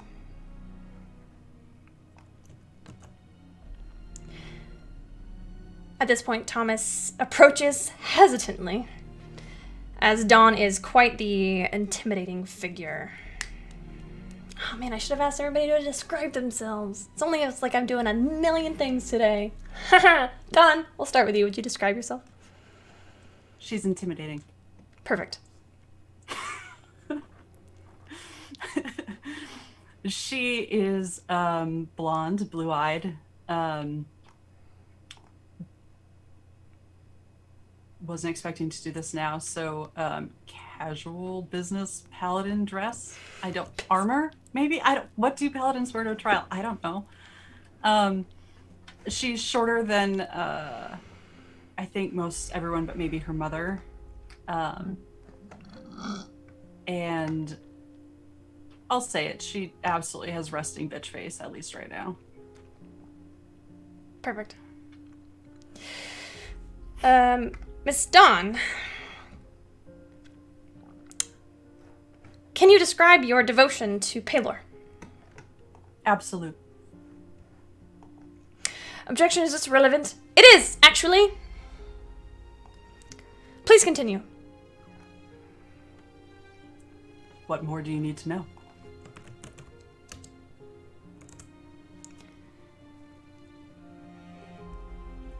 I'm sorry, I didn't catch. Can you describe your devotion to Pelor? I said absolute. Oh, absolute.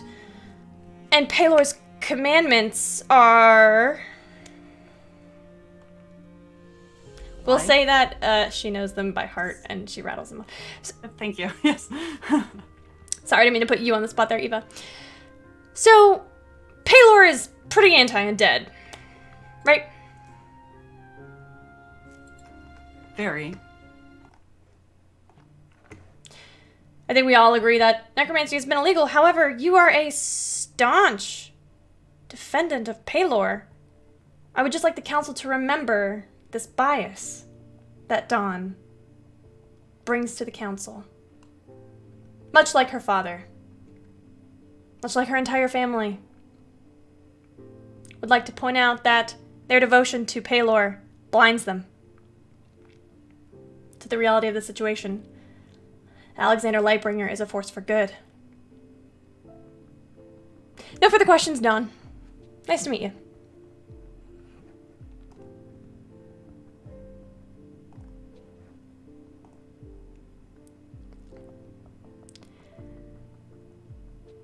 King Theo will stand, once again, as he has been doing this whole time. Dawn Lightbringer, what is your recommendation for penance? This man brings darkness with him. So I recommend that he be stripped of his name. I recommend that he is imprisoned for life. Immediately. And I recommend his spellbook found and burned. You reap what you sow, Alexander.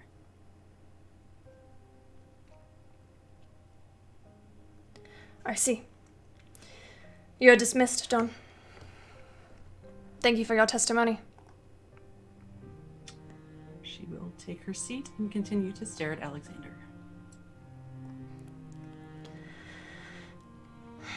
Next to the stand, we will continue with the Lightbringers, this time with Yuri. I will stand up to my full height of 6'1". I move towards the podium.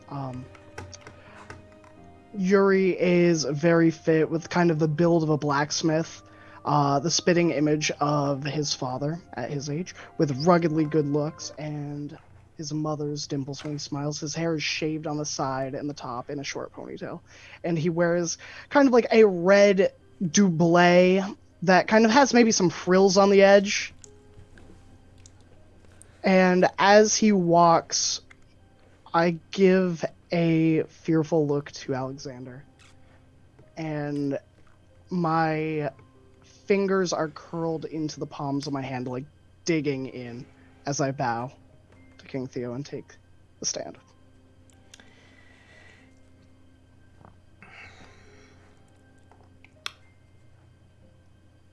Perseus approaches. Yuri, Yes, you are the youngest of the Lightbringers. that is correct. How would you describe your relationship with your brother, Alexander?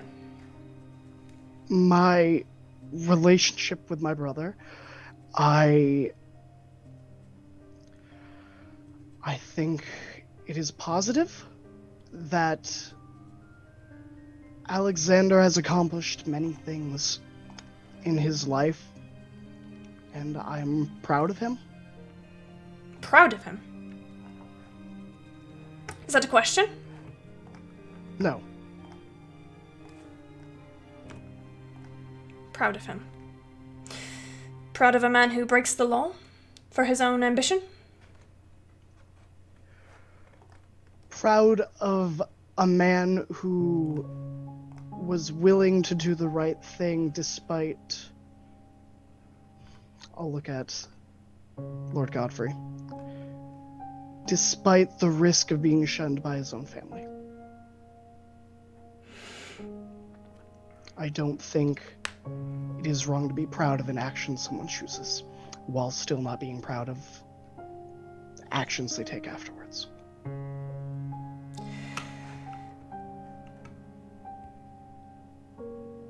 I see.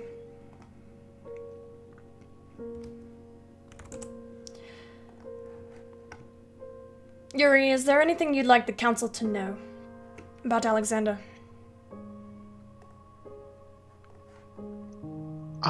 I respond better to more direct questions. But Alexander is a good brother. I have been lucky to have a good family, and I consider Alexander part of it. You consider Alexander to be a part of your family, even though your sister clearly does not?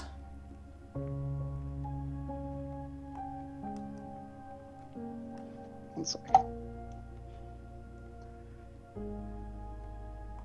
I think it's easy for people that have everything to judge critically of those who do not.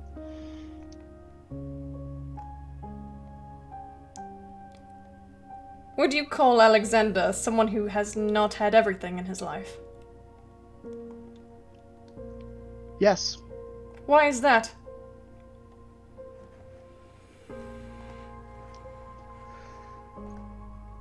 Alexander... Sorry, let me start over. I, being the youngest, have watched Alexander grow up. And I have seen him cast out for not pursuing the faith. Was he? Was he? Was he cast out for not pursuing the faith? Yes. You do not seem to be a devout worshipper of Pelor, yet it does not appear you have been cast out. I'll just shrug and smile. I see. Perhaps there is something more to Alexander for him having been cast out, maybe. Your family has the right idea. What do you think of that? That does not seem impartial. It doesn't, does it?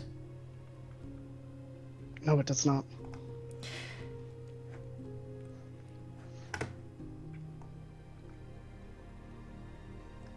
Yuri, Yes? Alexander has already admitted his guilt. Yes? How does this make you feel? About him?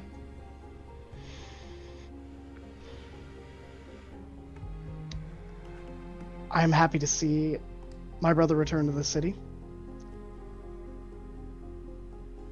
I believe that being an adventurer and achieving great things like King Theodore is something people should aspire to.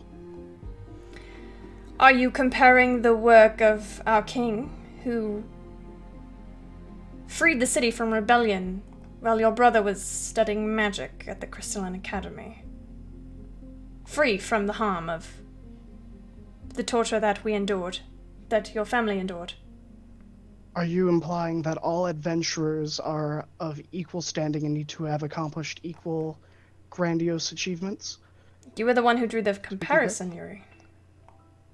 Yes, but I don't think it's wrong to be an adventurer. It is not wrong to be an adventurer. No one here is to dispute that. It is, however, wrong to break the law. Are you suggesting that adventurers are above the law? Absolutely not. I have no further questions, Yuri. Hi, Yuri. Thomas. Hello. Nice to meet you. Nice to meet you too, Thomas. You care a great deal about your brother. I do. Do you think he's a good person? What does Lord Godfrey look like right now? What does Lord Godfrey look like right now? Lord Godfrey is staring directly at Yuri, brow furiously knit, just clenching and unclenching one hand. Camille, can you roll me a 1d10? Yeah, sure. And tell me the result. What's a D10 again? I know what it is. I'm just being facetious. Before someone in chat tries to tell me what it is. Okay. There we go. 6. Okay. I'm going to give a smirk at Lord Godfrey real quick. I'm sorry, can you repeat the question? Do you believe Alexander is a good person? I do. Wait, this is Thomas. Do you believe Alexander is a good person? I do. Do you believe that his accomplishments as an adventurer make him worthy of some leniency? I do. No further questions. Thank you, Yuri. Unless there's anything else you'd like to say. I will stand up. This trial was a huge waste of time. No offense, Your Majesty. Yuri, before you go, Yes? what penance do you believe Alexander should pay? For his crimes, he has admitted to it. Absolutely fucking none, Your Majesty. There's a bit of a ripple as Yuri has caused a stir.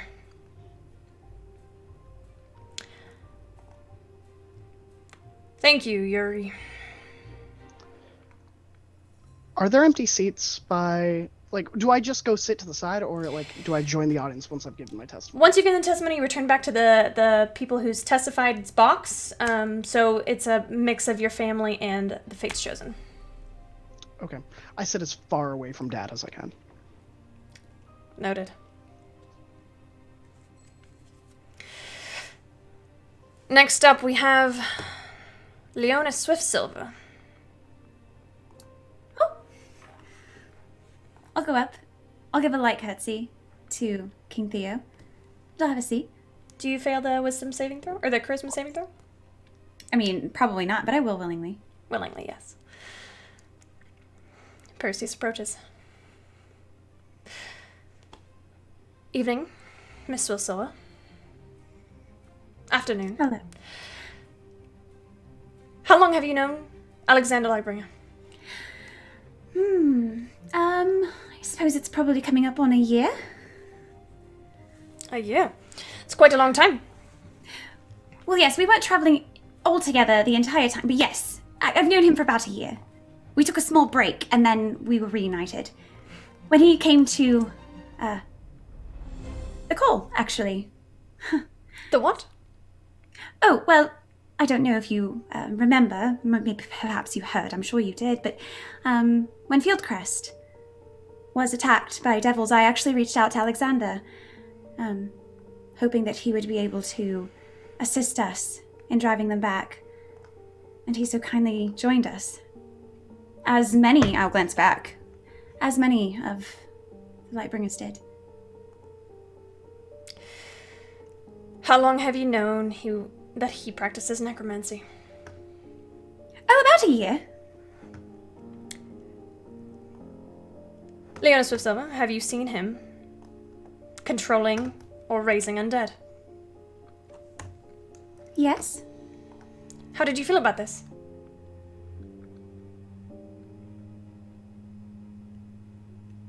I don't know if I felt any particular way. Even though it's against the law?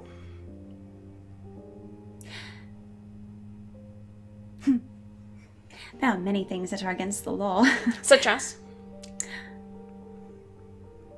You are speculating that, or you are suggesting that there are things that are against the law that should not be. I'm suggesting that sometimes the law lacks nuance. What is the nuance lacking here? Well, I believe intent in this particular case. May I ask you a question?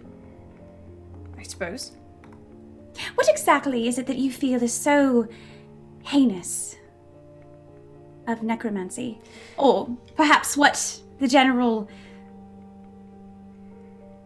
I've heard from a few. I don't suppose you have an opinion on that type of magic yourself? Miss Swiftsilver, I am not here to debate the heinousness of necromancy itself, rather the heinousness of Alexander's crimes. But the crime is in itself necromancy. The crime is in itself raising undead. Which we have defined as necromancy. Among which there are many spells, actually, that I would probably argue that the court, that the people here would have less of an issue with. So what is it in particular about raising dead, then? It is against the law to raise dead. Oh, yes, of course. Go on. You did not feel it necessary to report Alexander's crimes? No. Fascinating, considering you are, as I understand, to be our future empress. How very typical of a Marcier to think that they are above the law. Oh, I'm not a Marcier. You will be. When you marry our future emperor. Oh, I will be. Of course. So I'll still be... You did not think it important to report this illegal behavior? No.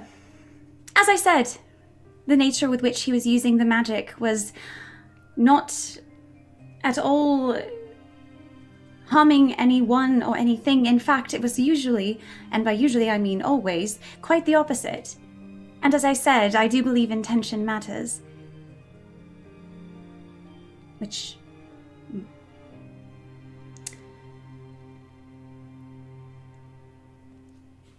You hear a hush murmur around the crowd. I would like the council to point out to the council and King Theo that our future empress does not think it important to report crimes if they benefit her. No further questions. Objection? Of what purpose are we bringing up the Empress's... It's fine, Alexander. It's fine. He's just trying to do his job. Leona! Yes! Thomas. Mr. Thomas. Miss Leona, I'm so happy you're here. So nice to see your bright smiling face. After all of those previously scowls. Let us talk about visiting Paylor, why don't we? Oh, of course. It has come to our attention that Fate's Chosen has visited with Paylor. Mm-hmm. And he did not smite Alexander down where he stood? No, he did not. He was very kind. He was a bit more firm than perhaps a few of the others have been, but in general, a bit intimidating, perhaps. But I think that's just kind of what you get when you meet a god. Are you familiar with meeting gods, Leona? We're not here to talk about me. No, it's important, I promise. Oh, yes. Fate's Chosen, as you're so called. As we have been told, yes. Has met several deities. Not one of them has struck Alexander down. Oh no, in fact, I'm fairly certain my meeting with the Raven Queen was directly a consequence of Alexander practicing calling on necromantic magic. Yes, we are aware that some spells that clerics and divine people may cast are Revivify, which is a necromancy spell. Mm-hmm. Yes. It is. And I'll glance back towards what's his name, who I already forgot his name, so clearly... Perseus? Perseus. And I will glance back. As the future Empress, if you would like to add it to your notes and make sure the council is aware, I would also be willing to cast these spells. Revivify being one of them. Of course, of course. And I'll turn back to Thomas. It's my understanding that Alexander has saved your life. Is that true? Yes. Directly, at least once, but indirectly, much more than that. Leona, it seems as though you have developed a deep affection for Alexander in your time together. It's hard not to care about someone who is both charming and intelligent.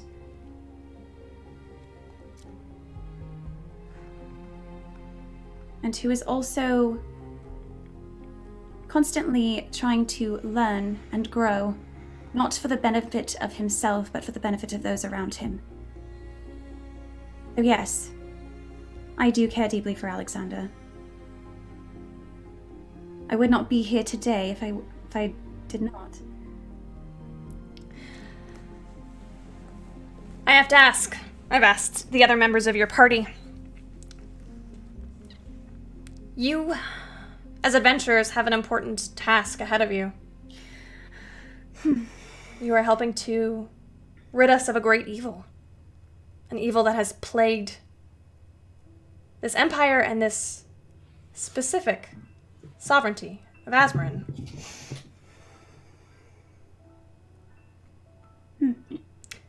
Leona. Yes? Would you be willing to share for the public who you believe was behind the incursion of Azmorin?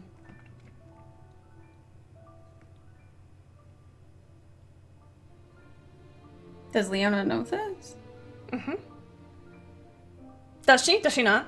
I don't think Leona knows this. Does Mindy know this? I don't know if Mindy knows this. I know Mindy might know some things from Charlie, but I don't think Leona knows anything. I'm messaging you. Make an intelligence check really quick. Oh no, okay. Alexander knows, right? No? Y'all don't know this yet? It's fine. Here, then I might retract my question. I don't know if I know that. Okay, then never mind. I retract my question. But it never happened. I mean, I could probably put that together, but I mean, I don't. Let's back it up a little explicitly. bit. I ask you a better question. The city of Azmorin was overrun by devils. This is a commonly known fact. Yes. And who are you currently attempting to work against? Asmodeus. Who the is? Assembly. The prince of all devils? Yes, the Prince of all Devils. Thank you. Now I think we all know that Alexander was not around for the incursion. His life was fatefully spared. Perhaps to help rid us of this evil once and for all. What do you think, Leona? I would certainly agree. Seems that's certainly the path he's on. Can you do what it is that you need to do without Alexander?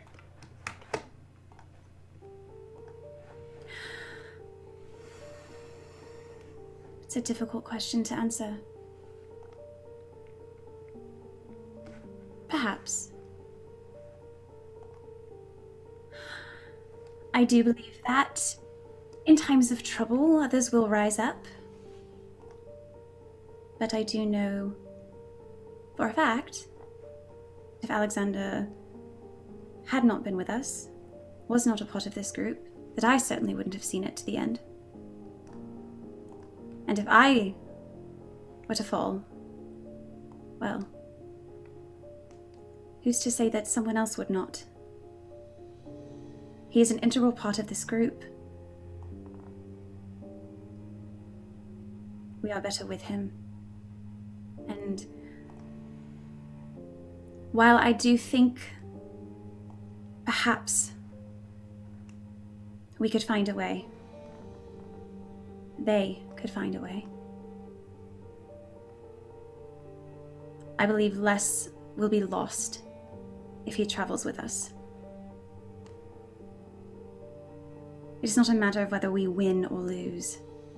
It is what we sacrifice to get to the end.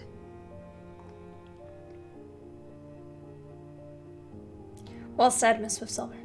Is there anything else you would like the council to know?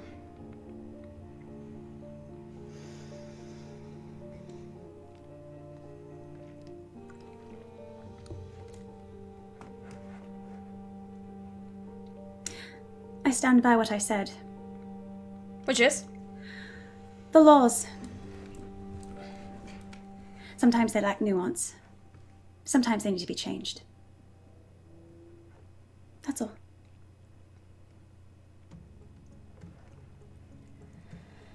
No further questions. Wrong accent. No further questions. King Theo rises. Miss Swiftsilver. Your Majesty. As stated, Alexander has pleaded guilty to the crime of necromancy. What should his punishment be?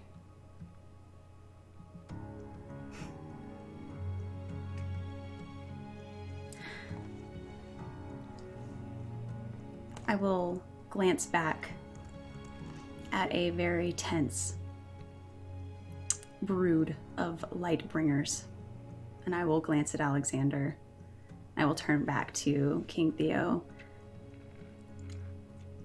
I'm quite certain that today, in and of itself, has been punishment enough for many.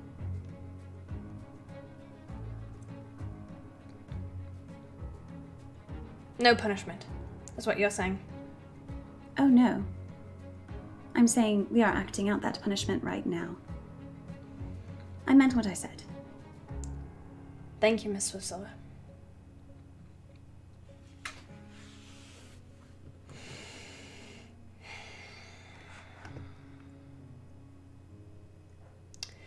Next, we call Castra Stormbreaker to the witness stand.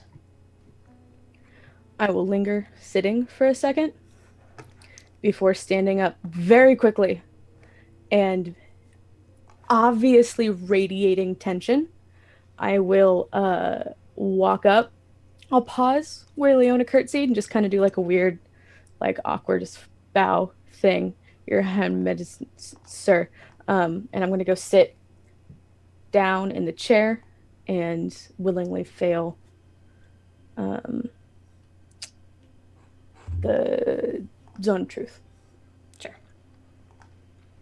Oh no, I have a stray web captioner somewhere. I think it might be Mindy's. Can you say something, Mindy? Nope, it's not yours. We'll find it later. It's fine. As usual, Perseus approaches. Kesra, Mm-hmm. state your relationship with Alexander Lightbringer.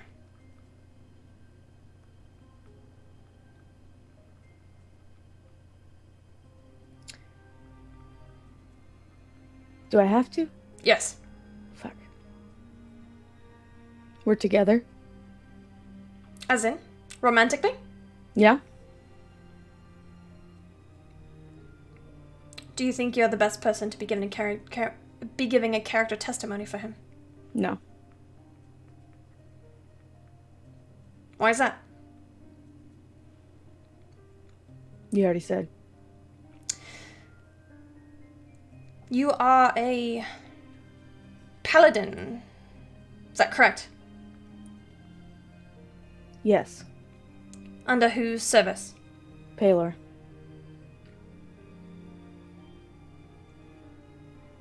How do you feel about that? Complicated. Did you enter the service of Paylor recently? Within the last year? No. Longer than that? Technically. I see. Now, Kesra, you yourself recently found yourself on the inside of a courtroom. Is that true? No. At least being summoned. Is that right? Yep. And how did that resolve? Charges were dropped. Mysteriously, if I'm not incorrect. I genuinely have no idea. She's under the zone of truth, is that correct? She has no idea how these charges were dropped. Mysteriously. Interesting. It seems as though Fate's Chosen doesn't have to answer for their crimes. Wait. I have no further questions, Kesra Stormbreaker. Let me just say, I have been answering for one very specific crime for about 3.5 years now. So that is not true. Answering to the law. A law. The imperial law over... Oh my gosh, words are hard. Imperial law? They'd say it's higher than that. We are And not here to determine what is higher. Point back to the Lightbringers. This is a court of mortal law. Mm.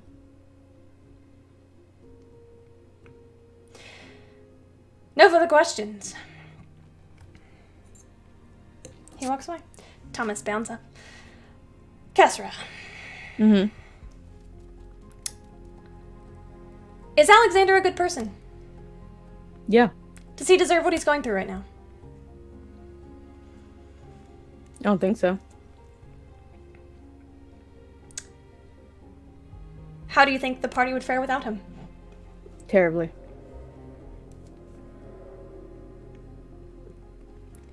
Do you think that you can defeat Asmodeus without him?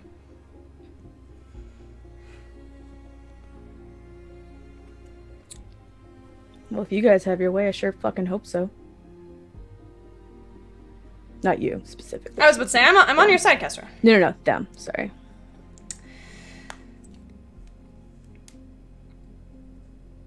Is there anything you'd like the council to know?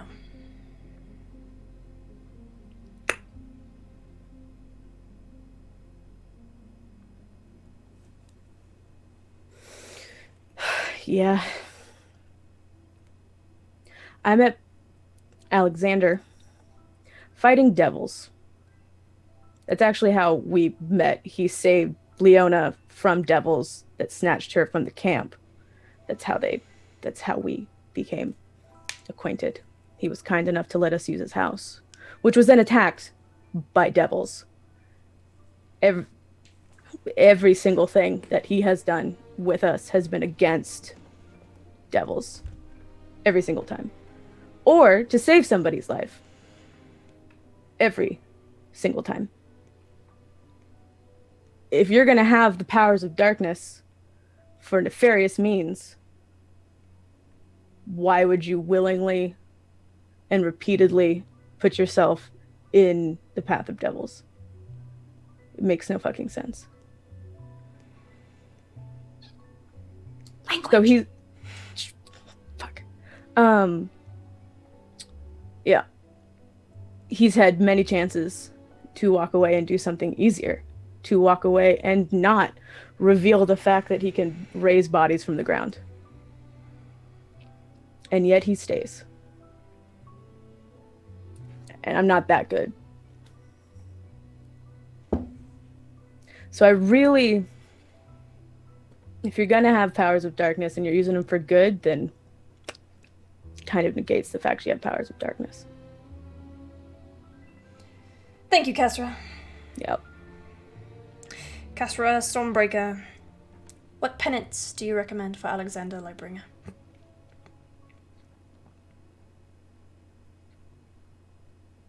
He's gonna follow us into the pits of hell. I don't really think there's much that you guys can do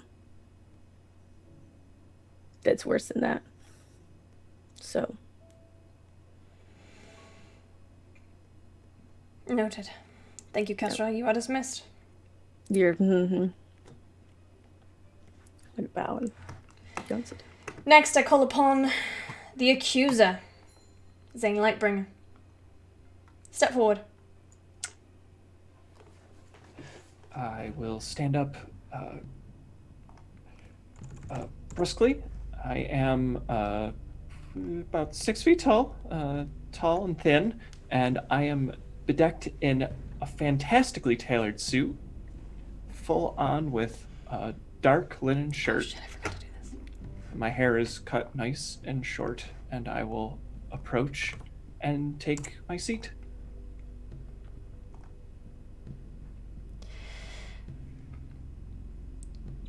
Perseus steps forward. Zane Lightbringer, would you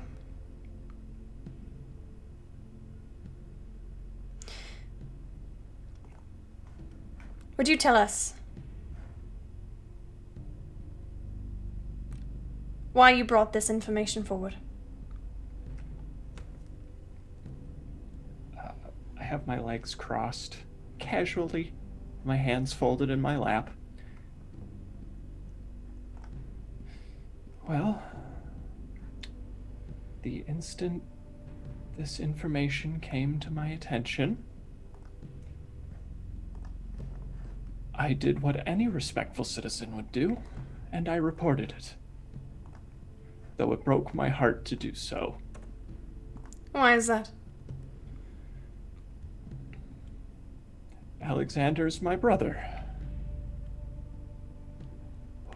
Who in their right mind wouldn't feel sorrow at having to turn in a family member for crimes against humanity? How serious are these crimes? In your mind? How serious is any crime of the land?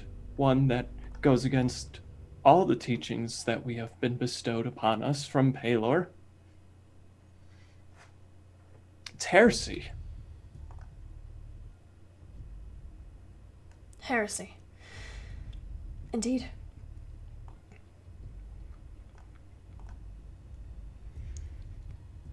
Tell us about your relationship with your brother.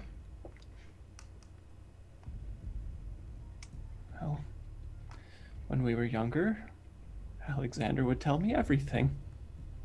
He always would follow me around, pestering me with the last thing that happened to him. But at some point we grew apart, and apparently he needed that distance to keep secrets. Why do you think you grew apart? Well, I hate to speculate, but perhaps it was because he was dabbling something he knew to be profane. And he felt the distance would protect himself. I'd say the family, but there's no way he could have thought that he could protect us from doing something like that. That protection did not last, clearly.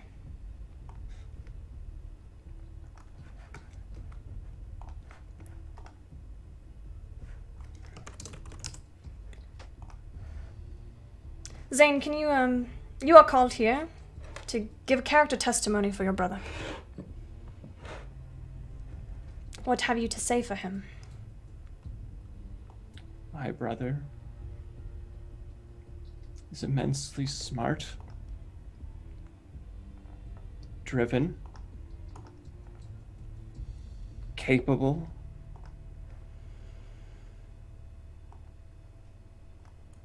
ambitious to a fault.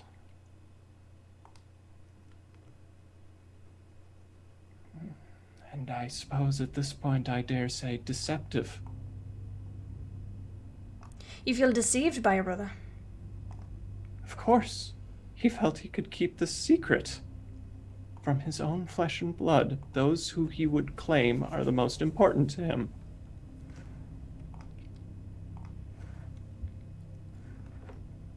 How can anyone trust someone like that?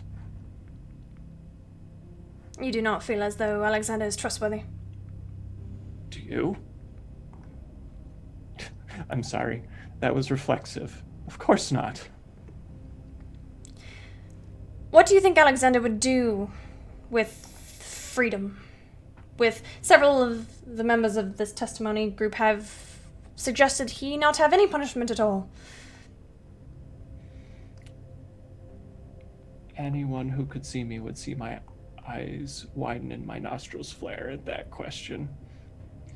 To run roughshod around the countryside with the Emperor's fiancée, betrothed, trampling on the laws of the land, doing what they want in the name of what?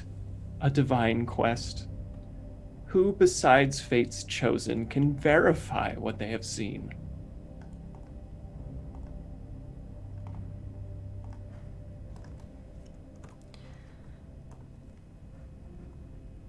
I see.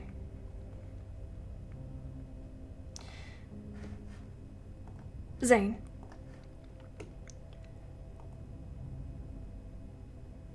Well, I want to ask what you think his punishment should be, but I will leave that to our King Theo.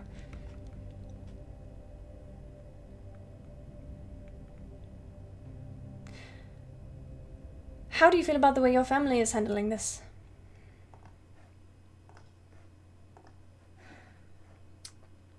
I believe my family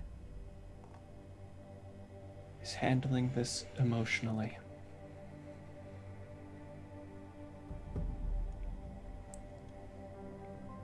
Emotionally, you say? Yes, let the facts speak for themselves. And what are the facts, Zane? Alexander is guilty by his own admission. That he is. There is no disputing this fact. Emotions do not trump facts. No further questions, Zane. Hi there, Zane. Mr. Lightbringer, sir.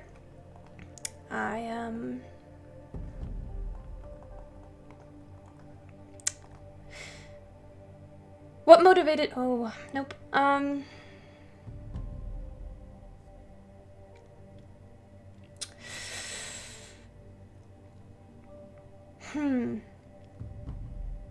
You see, you're called here to give a character testimony about your brother. Yes. Your flesh and blood.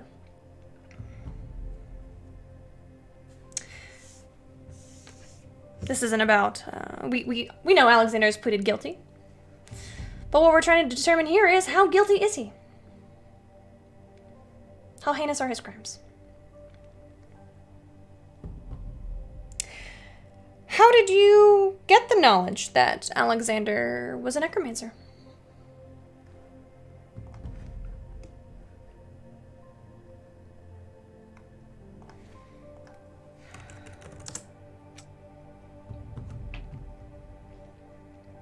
Well, first off, let me just say, it's not nice for you to see me too. Sure.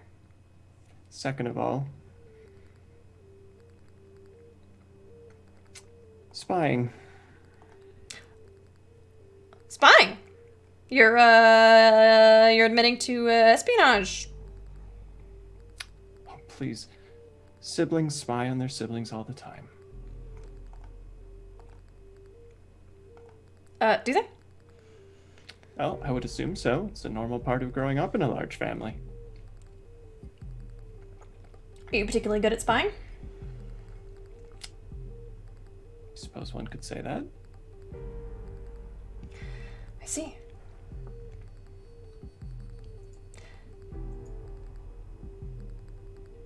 You know what, Zane? You kind of freaked me out, so no further questions. A pleasure. I have a few questions if it's quite all right. Make a persuasion check.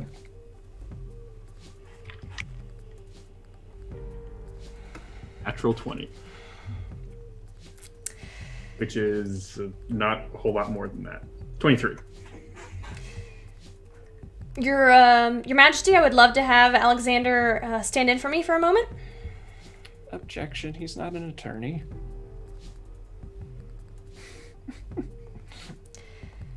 Theo looks at the council. And looks at you, Alexander. Is it relevant to this trial, Alexander? Absolutely. You have 3 questions. Did you help the demons that were residing in... Or did you help the devils that were residing in the capital to capture the Emperor's sister and aid in capturing our sister, Mira?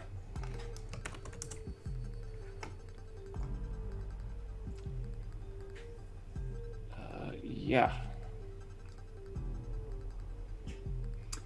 I see. So you have consorted with devils. Sure.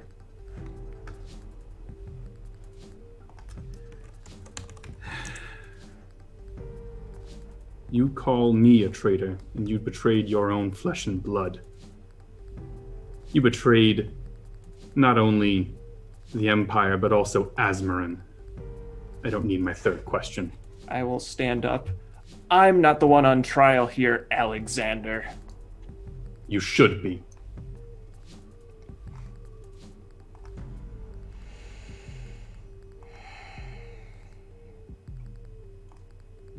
Perseus looks to King Theo. If I may, Your Majesty, I would like to remind the court that without Zane's valuable information on the assembly which he was assigned to act as an espionage, we would not have been able to rescue those who we did.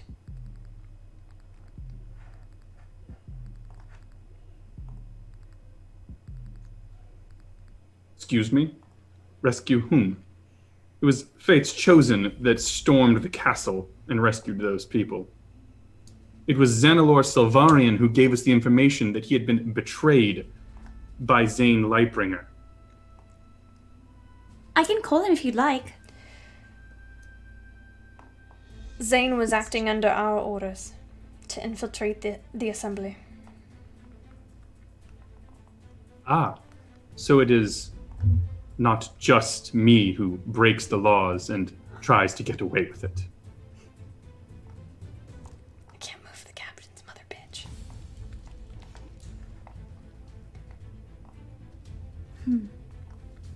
Mindy, can you say something for me?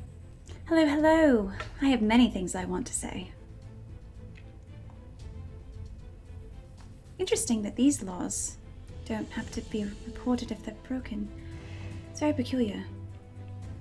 Areo, you must teach me more about legal systems. I clearly don't quite have. This is why I just hold swords. This is ridiculous. I do feel as though they made a very compelling argument for us, though. Yeah, I feel like they did. Pretty sure we did everything without knowing anything about Zane, too. Alright, that's enough. I don't know how much of that was actually canon. I was just trying to fill space. Some of it was, I'm sure, but... Perhaps some asides at the bench. Yeah. All right, that set me behind on my overlay schedule, so I need someone to fill the moment for me really quickly. You think they're gonna give us medals? Dryad tea, though. Thank you, Eva. Yes. Yeah, Who is- Dryad tea. Tell us more. What who is flavors do they currently offer? watching and is completely enthralled. And I did misspeak earlier. Her Tea-Simber packages are sold out, so if you get one, you'll have to wait until next year. That's good that they're sold out, though. It is. Yeah, it is. but that's sad in my hoard. Yeah. But you'll have to. It You could go bad. can still go and pick up the Fates Chosen lovely tea. Fate's chosen brew, yeah. It is very delicious. It's good for drinking after a stressful game of D&D. We don't know anything about that. Nothing. I've never had one of those. What is stress? What is D&D? Role-playing my I don't role-playing know. game. Or if you need something to kind of wake you up a little bit, then you could always get a little bit of the Lagrange Gray. It is fantastic. I may have ordered Also- some, and I may have tried it, and it may actually be fantastic. It is very fruity. It's very You nice. could also look into the wonderful line of found familiar coffee blends. Yeah, if coffee's Stuff more like, your lane. It's very true. We got all the relatively healthy caffeine options. They've got Wait, great yes. art on their bags. Yeah, really they do.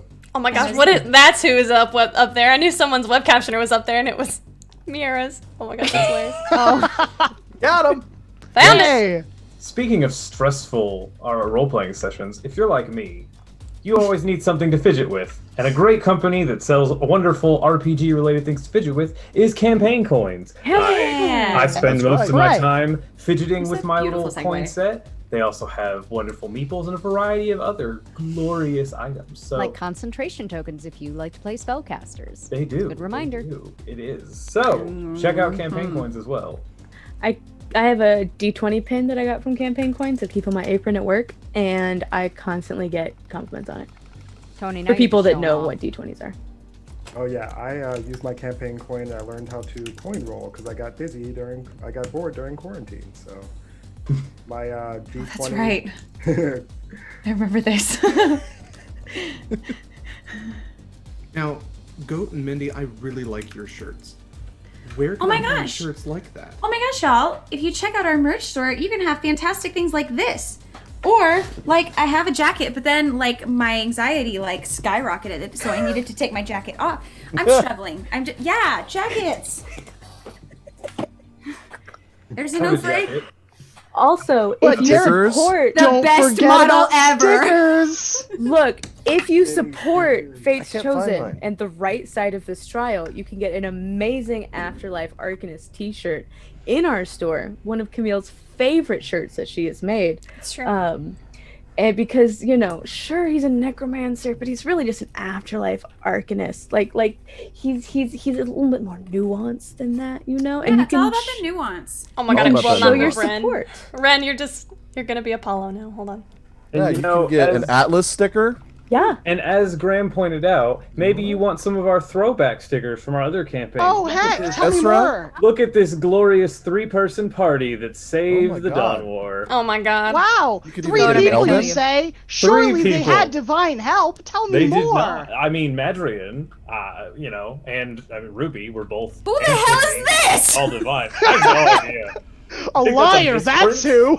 Oh, I don't have I believe that's a misprint. So hey, get a limited edition misprint sticker from the store. You know, King Theo I'm really rises. sad that we haven't been enacting the Okay. entire trial I'm with not- these I'm not stickers. King Theo rises. Saint Lightbringer, what do you suggest the penance for Alexander's crime be? If I was being hopeful, it would be death. But, being the pragmatist, imprisonment, stripped of his title, the destruction of his spellbook, and disbarment from practicing magic.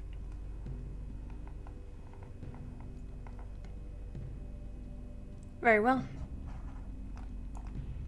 Thank you, Zane.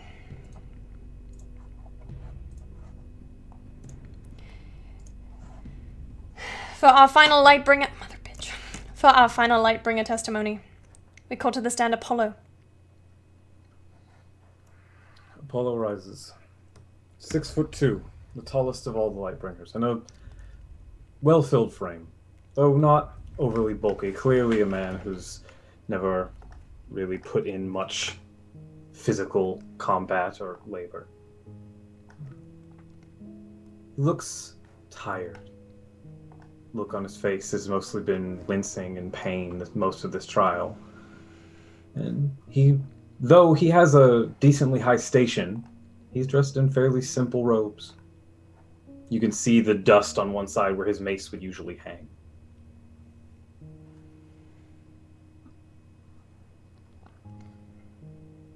I will get up, walk forward, and I'd willingly fail the zone of truth. Apollo Lightbringer, describe your relationship with Alexander. Alexander is my younger brother. Can you describe the nature of this relationship? It's good. I tried to be a good older brother, a good example, someone to follow. I practiced healing. We were close for a long time. What happened? Alexander did not bear talent for the divine arts. So he was sent to learn the arcane. Once he left, we fell out of touch. I followed my mother's footsteps. And there was much to do healing during the incursion.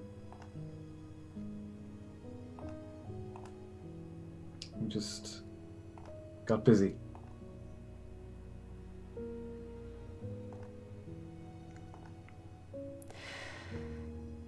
Apollo, did you know that your brother was specialized in necromancy?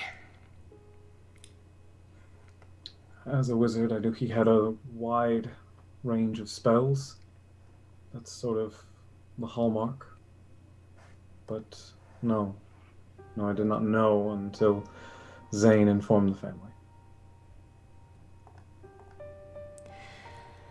How did you take this news? I was heartbroken. Why is that? As fairly much everyone has said. Necromancy is illegal. Goes against the religion. All of that.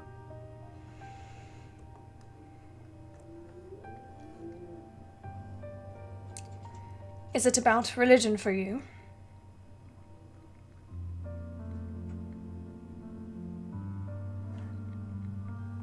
Is what about religion for me?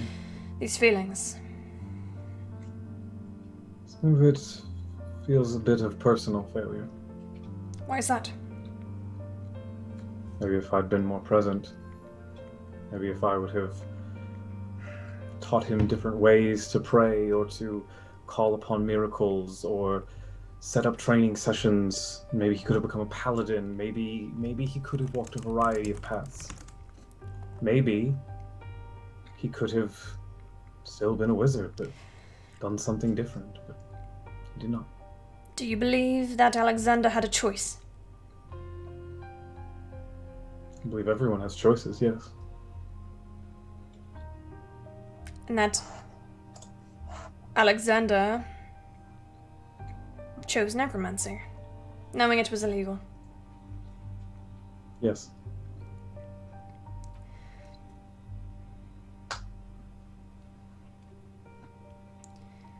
Have you anything you'd like to say to the council regarding Alexander?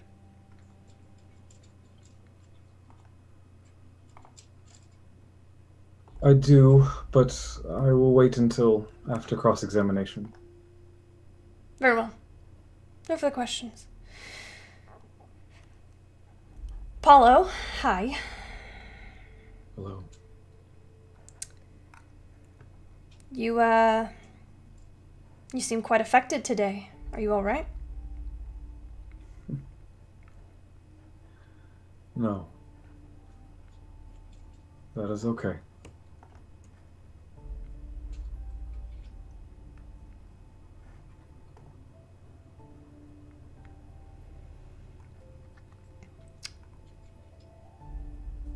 Do you think that Alexander is a good person?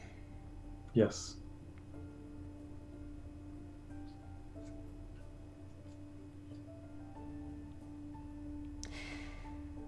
Do you think this trial against him is fair?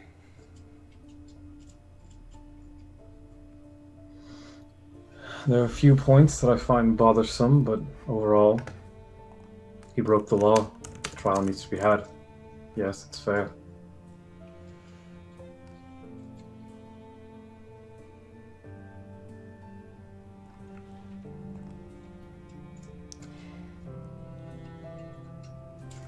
Apollo, I'm sorry, I'm a little distracted by how sad you are right now.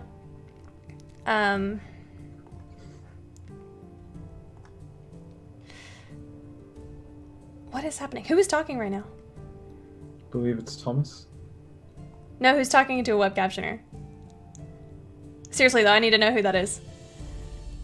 Okay, thank you, Ren. You're such a brat.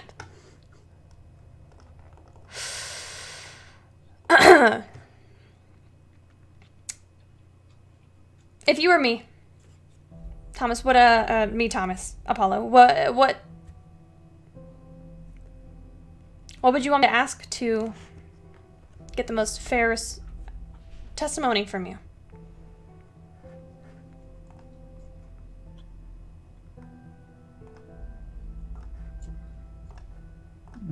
When it comes to questions of the law, I don't know that there is much more fair than the plea already given.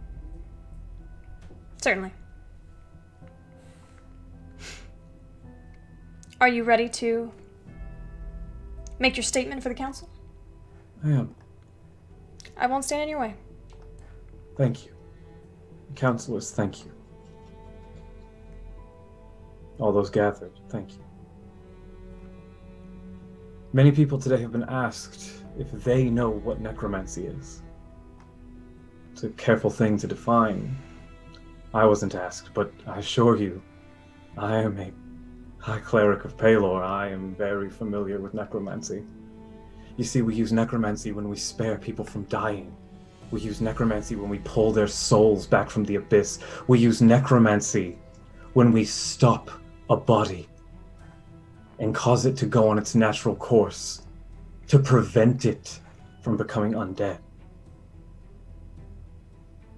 We say necromancy, and all we think of are vile zombies and skeletons, but we don't think of loved ones that were torn to pieces by devils when someone who had enough diamonds and power could come along and bring them back.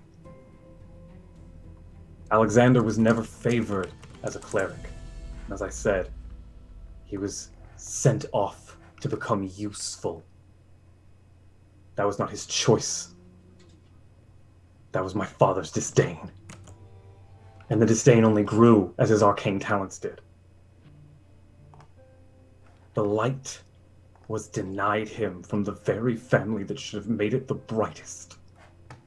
So he went to find it in the darkness that we left him in. None of those powers existed before Nerul brought the blight of the arcane unto mortals. But there were souls who saw this magic for what it could be. And they went and they found the light in the darkness. And now we have these valued and cherished abilities to extend and glorify life to its fullest. Has my brother done wrong? Yes. Has my brother done his namesake and brought light where there is none? And I look out towards my family, stopping on Dawn specifically. Yes, better than us all. We derive our reviling reaction of necromancy from the gods who passed down the horrors of the Dawn War to the survivors.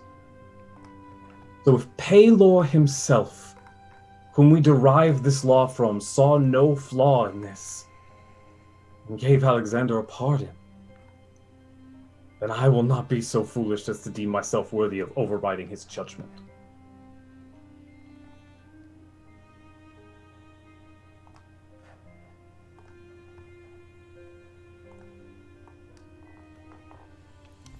King Theo stands. OBS hates me. Thank you for your testimony, Apollo.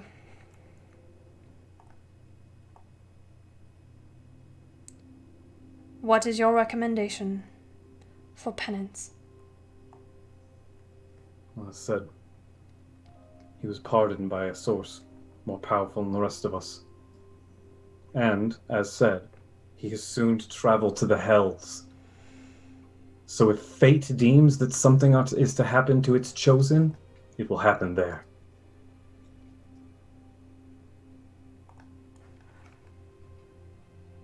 No punishment, then. None that this court should feel empowered to levy.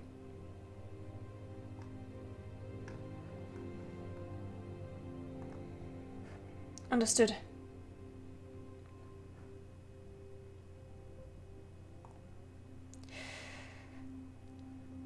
Thank you, Apollo. Thank you, Your Grace.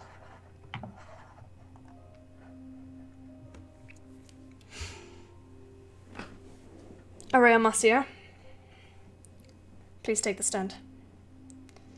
I'm sorry, Your Majesty, King, Emperor, whatever. He addresses Aurea by his proper title. I'm tired, it's fine.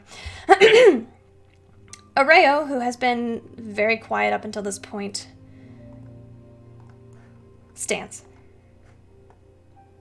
Those who know him best might sense nervousness. But he approaches and takes a seat. As Perseus arrives, though, however, Aurea raises a hand to stop him.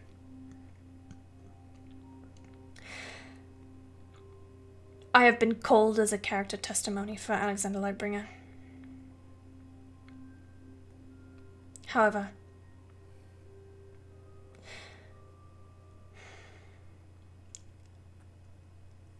in accordance with our peace treaty, I am not here as the Emperor, as the standing Emperor.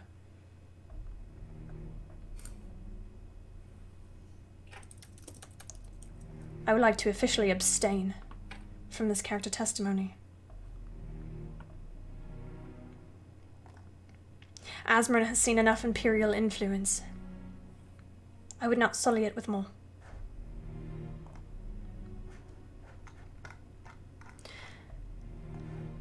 Thank you.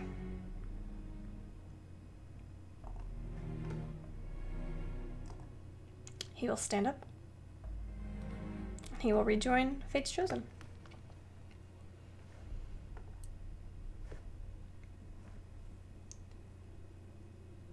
And that's when the doors open.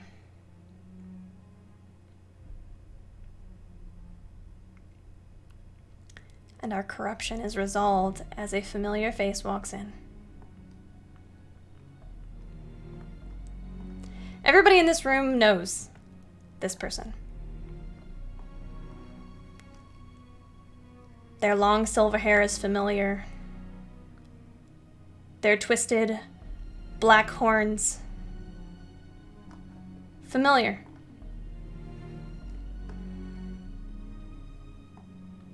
Her fangs protruding just slightly out of her quarter smile. But anybody who knows Zytharia would know that something has changed. Her clothes may be tattered,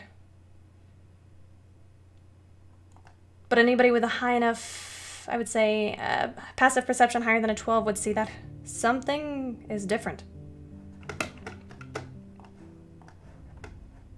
Her horns are longer. She's taller. Changed somehow.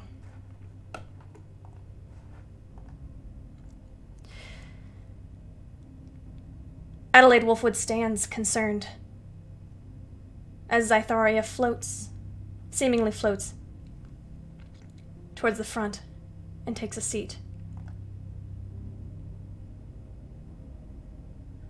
My name is Zaitharia Kelcrest. Ask me what questions you will about Alexander Lightbringer.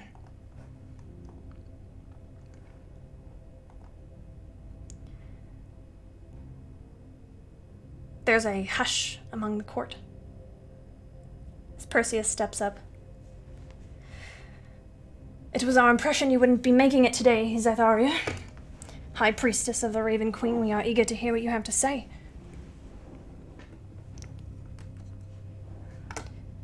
Zaitharia, how long have you known Alexander Lightbringer? I have known Alexander nearly his whole life. And what would you say of his character?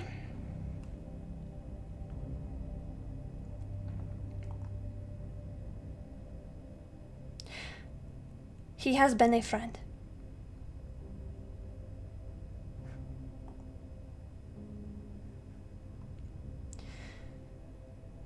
Very well.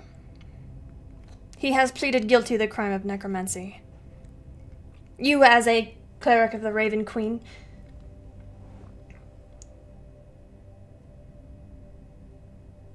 probably more than the clerics and devout of Pelor, have something to say about that. She crosses her fingers. The gods have no place here. This is not a court of the gods. This is not a judgment of his soul. He comes bearing a token of Pelor, but Pelor is not here. Pelor will not carry out his sentence. Mortals will.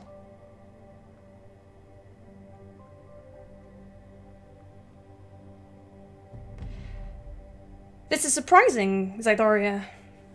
All reports have it that you and Alexander are quite close.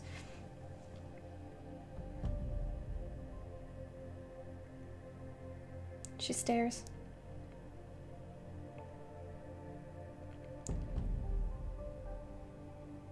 The gods have a way of using people, manipulating them.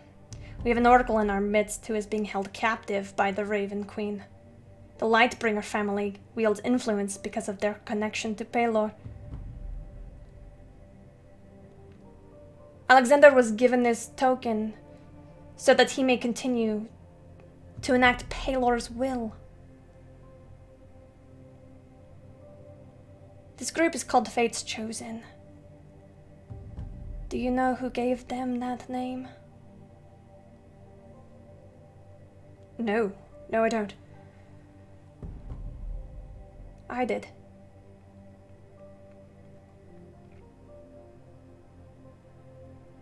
As you see,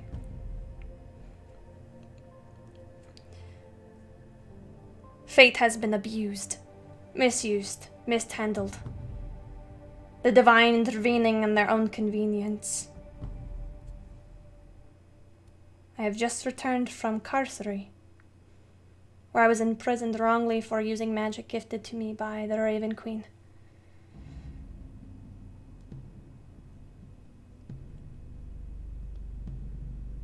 I would like to remind this council, the gods have nothing to do with this trial. Pelor and the Raven Queen have nothing to do with this trial. Make your own decisions, regardless of your faith, of your devotion. Choose your punishment based on your humanity, your mortality, and understand what you are taking away from a man. There are some things worse than death, as I have discovered.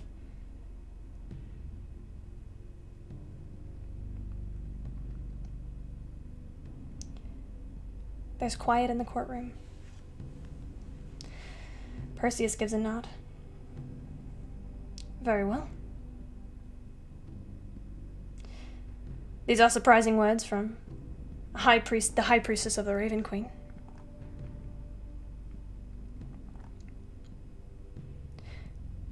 Former High Priestess of the Raven Queen. Thank you. No further questions. Thomas, as always, hobbles up. Miss Zytharia, welcome. We've missed you. I am curious to know where you were, but I don't think this is necessarily the place and time for that. I think that what we are all wondering here is how you feel about Alexander and his plea.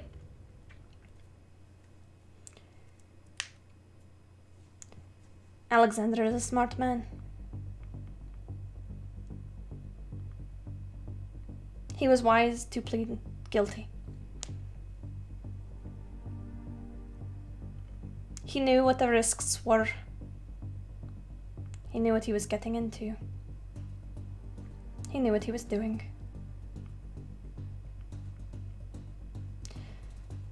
Very well. I've asked other members of Fate's Chosen this, and I'll ask you. You're aware of Fate's Chosen's great mission to, fight evil. Do you think that Fate's Chosen can do it without him?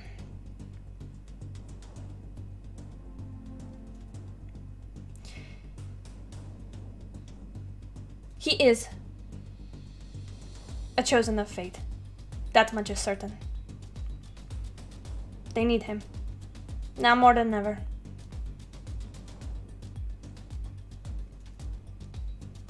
He is integral to the party. Removing his magic would be a terrible crime.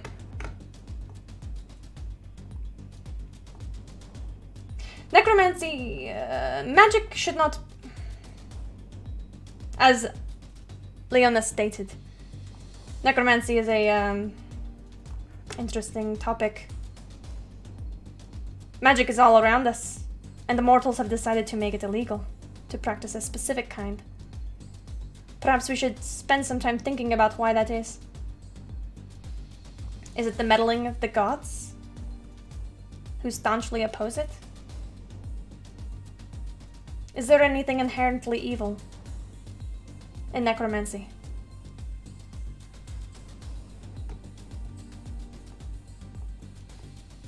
Perhaps Miss Swift-Silver is right. Perhaps the laws need changing by impartial servants, not enacting the will of gods who would use us and manipulate us for their own benefit. That is all I have to say on that. Okay, thank you, Miss Kelcrest. That's all. Take it away, boss. Theo rises.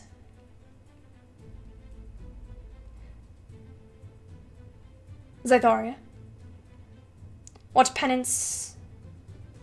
Alexander has admitted to breaking the law. What penance do you suggest?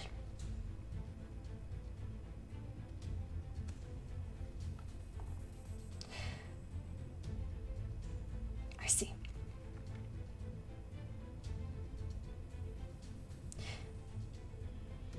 The law states that anyone accused and convicted of necromancy is to be removed of their spellbook, to have it burned, and to be imprisoned. That law was made by mortals.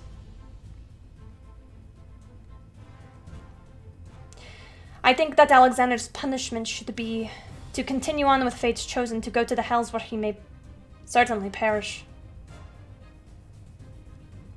And then when he returns,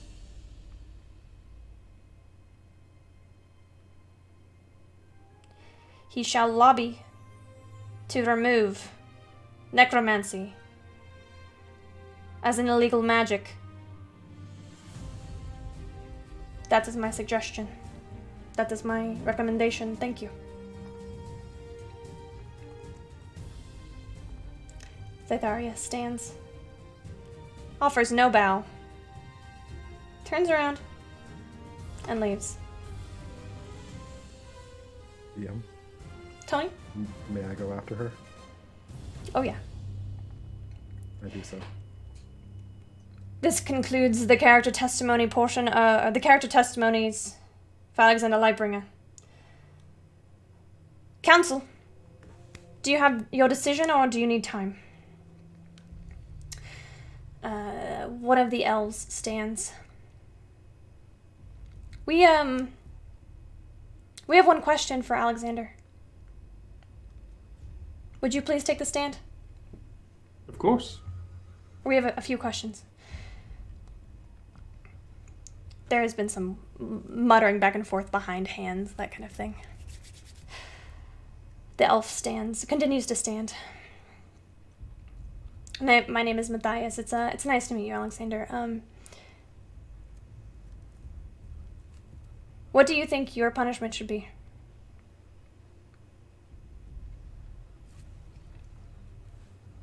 I think that I should serve this community as my family always has. On return from the Hells, I would be happy to continue to serve Lord Theo and the Asmaran Society to improve the lives of our citizens,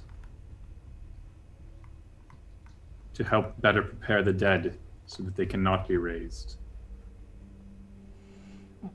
to add the arcane to our city so that it is not just the divine protecting us. I would happily bolster our defenses against incursions from within and without.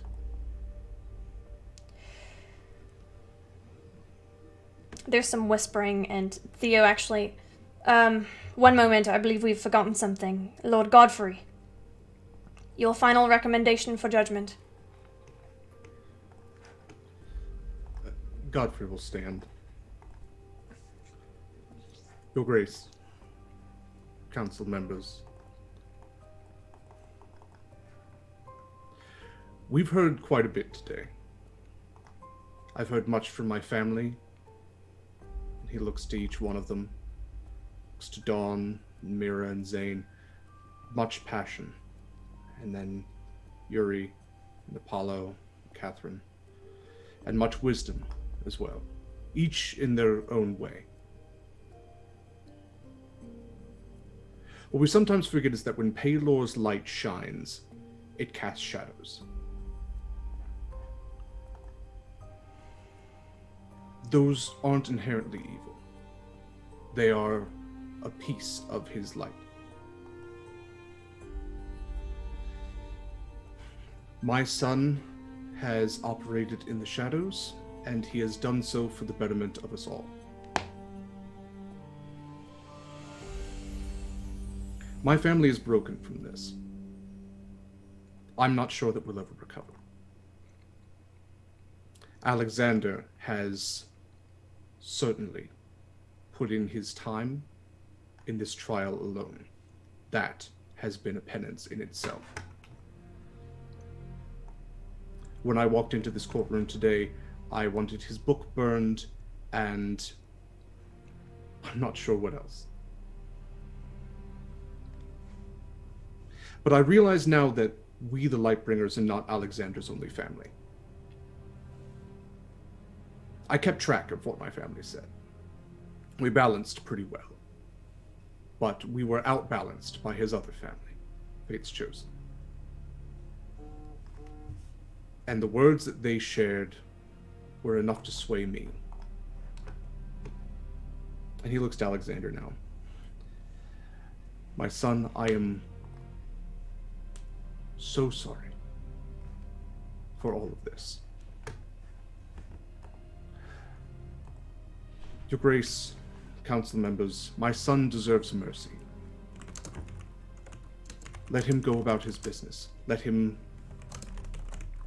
save us.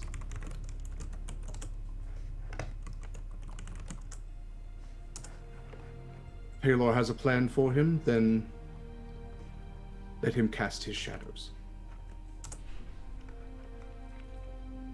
And I'll sit back down.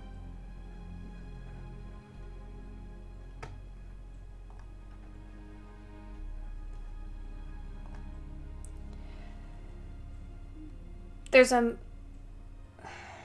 hushed commotion as Lord Godfrey speaks. Godfrey, as you sit, you feel the familiar sensation of your wife's hand in yours.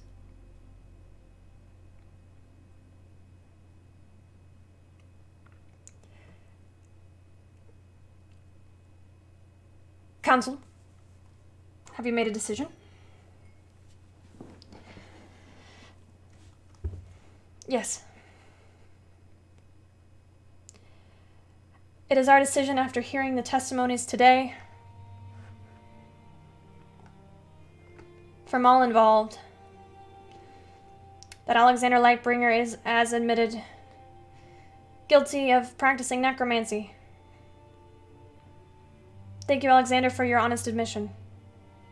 It's made it all much smoother. Because of your cooperation, the testimonies from your families, we accept the punishment as stated by Alexander Lightbringer himself.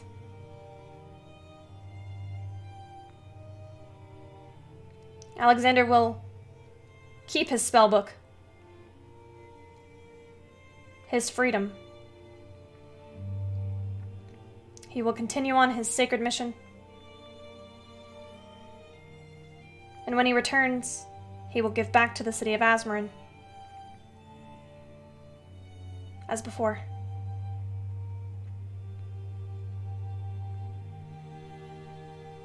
The council's decision is final, aside from veto power by you, King Theo.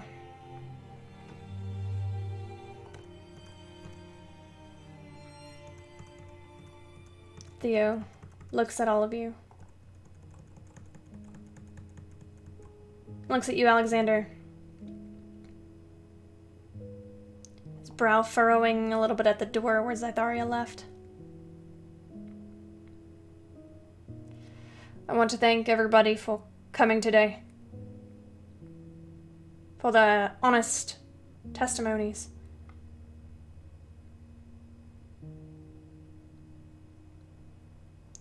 I do not veto this decision. Thank you, councillors. Court is adjourned. And with that, the session is released, and you are all free to do whatever it is that you're going to do. But before we get there, Atlas. Zytharia is walking away. Zytharia, wait. Hold on. She stops.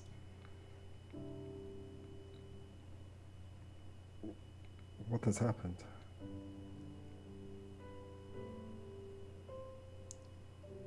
I do not know how to tell you. I am not the same person that I was when I left.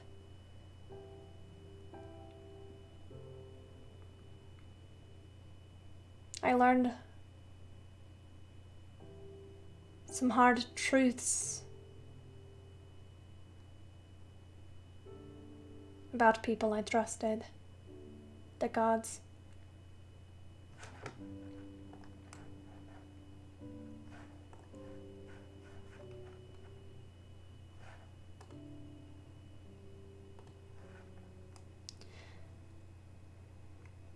What do you need to know?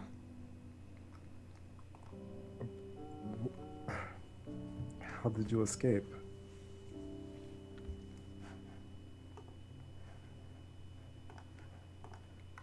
Make a persuasion check. Can I use a crit? You can. What's the total?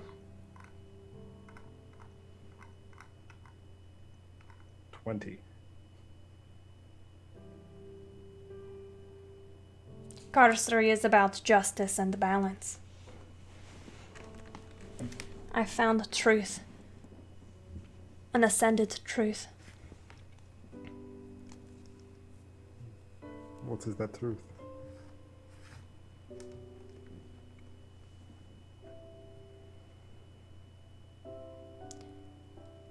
I will show you in time.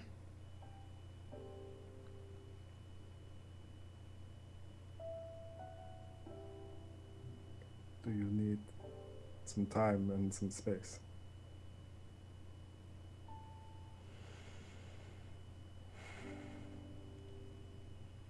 I do not know the answer to that question. I know that I have a great task ahead of me now. You know, I have been stagnant for nearly 20 years. I have stayed the same. The highest you can go in the order of the Raven Queen. The last tier of her worship. And I stayed there stagnant, obediently following anything she told me. No longer. I paid my time. But Atlas, just know that there is a new Lady of Fate.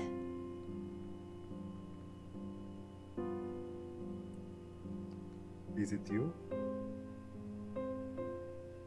You will see. Goodbye, Atlas.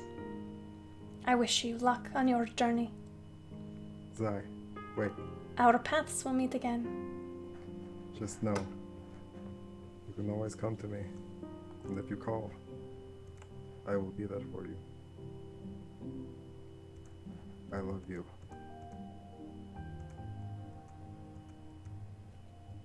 Zaitharia will take a step forward and gently place her hands on either side of your face.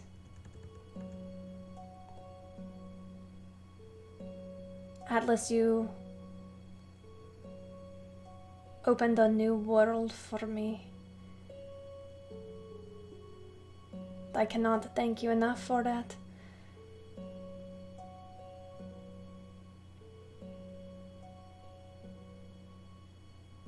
I will not see you for some time, I think. But know that without you, I would not be where I am.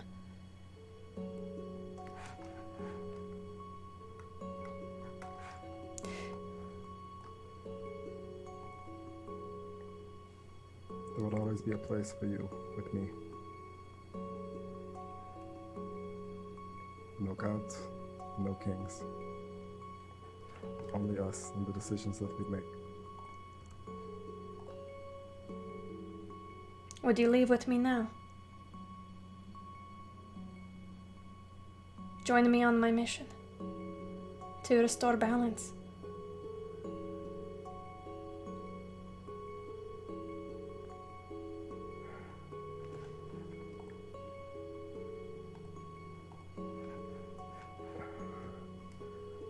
As much as I want to say yes, I think I need to finish this with them. But once it's done, I will follow you anywhere.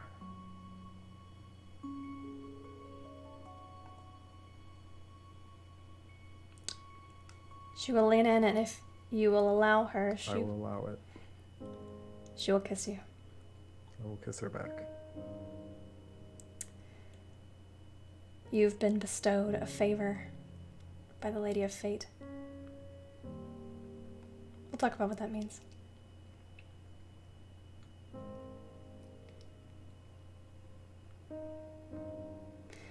She'll pull back.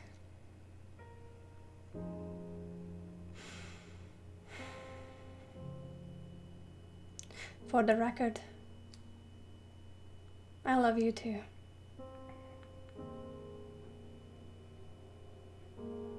I could use you right now.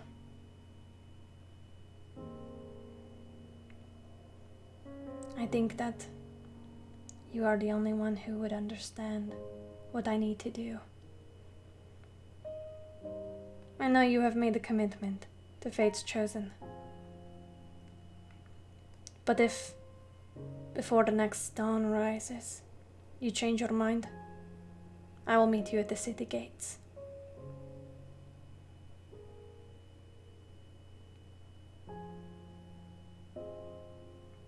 She'll step away. I'll let her go.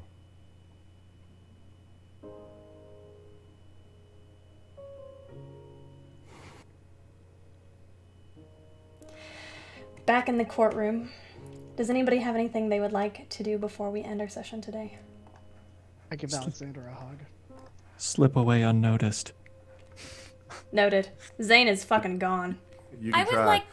like to know who I need to report a crime to.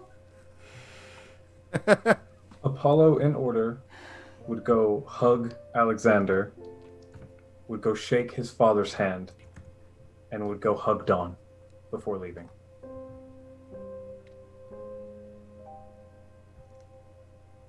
Dawn, do you accept the hug?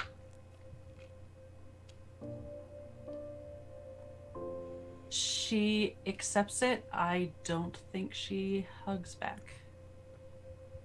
That's okay. Lord Godfrey, Lady Catherine takes your face, or places her hands on your chest. She's much smaller than you. Proud of you. Thank you. I, as in all things, couldn't have done it without you.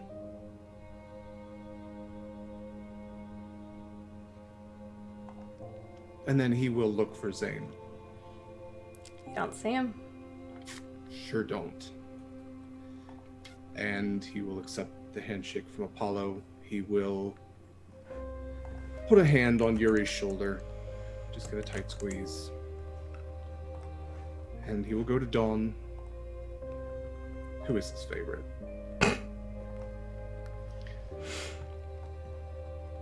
Dawn, I'm very, very proud of you for your words and your stance.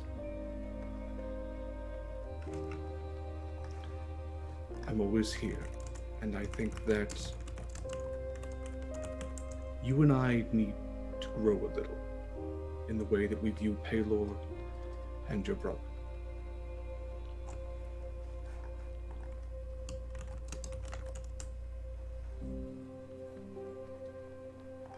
You don't have to answer now. I know it's not going to be easy. But your brother has always deserved more love than I've given him. I realize that now. Funny how it took this, all of this, for you to realize all of that. No one ever said that I was a smart man. Just a wise one. And he will go to Alexander and pull him in for one of those dad hugs. One of those dad hugs that's like just a little too rough, but then it's like, oh, this is nice. Yeah, this is good. I don't get these often. Alexander will return it with his arm and half arm, and if you'll just pardon me a moment, it's much easier. And he'll pull out like a long opera glove, like a pair of long opera gloves, and he'll slide one over his left arm that is fully there. It goes up to his like 3/4 shirt, and then he'll kind of hold the other opera glove up to the stump of his arm, and the opera glove will kind of fill, and then he'll give his dad a proper full hug. It's much easier to do when I have two. My son, we clearly have no shortage of things to discuss. But there's something that I need to tell you. And it's something I haven't told you much before, if ever. But I'm proud of you, and I love you. Look at all those green cards. Alexander will definitely get choked up, and there's a tear in his eye. That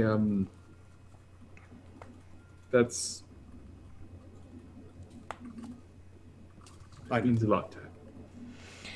Lady Catherine will ambush you with a hug. Kisses all over your face. I'm so proud of you. I knew you could do it. Well done, sweetheart. Mira?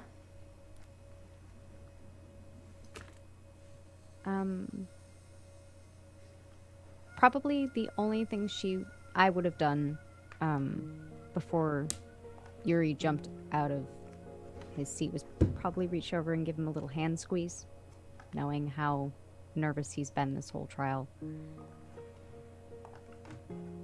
Otherwise, I'm probably one of the last to leave the courtroom. I'm just watching my family interact, something I don't see very often anymore.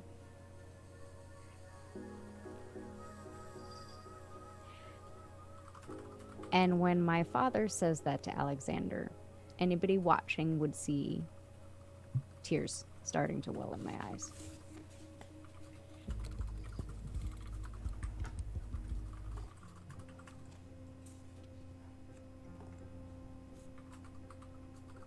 I think we've heard from the Lightbringers.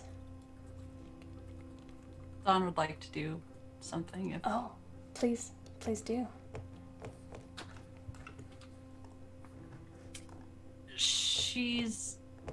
After the verdict was read, she stopped looking at Alexander. But in all of that is going on, she's going to go over to Kesra. And I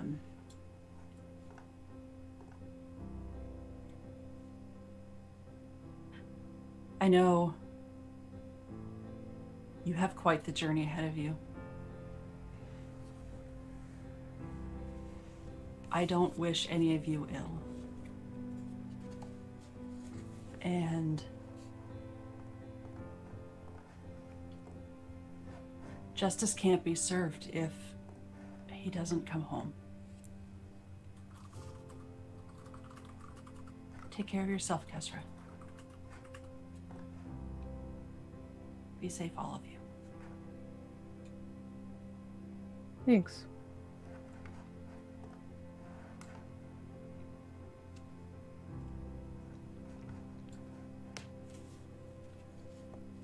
Do you leave?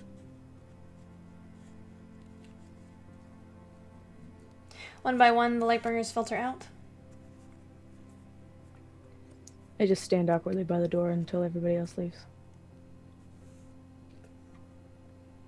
Atlas comes back in. King Theo does approach you, Alexander, and will shake your hand. Well done. Now we can get down to what's really important, I think. The two sovereigns meet, give each other a nod. Arroyo, I think we have some things to discuss. Yeah, I think we. I mean, they have the same fucking accent. Whatever. The trial is over. The punishment given. That concludes this arc. Dear friends, I would like to give a special shout out to everybody who popped in last fucking minute today. This was inspired by a message that Morgan sent in chat about who he would cast as his family members, and I thought, wouldn't it be fun? And I think it says so much about the character of everybody who showed up on screen today, their willingness to roll with the punches and join in today. I would like everybody to please go into general chat and tag them with a bunch of smiley faces and hearts and praise. We are not doing callouts tonight. We are doing written callouts because this is a lot of fucking people. Mindy, would you take care of our warm fuzzies for me, please?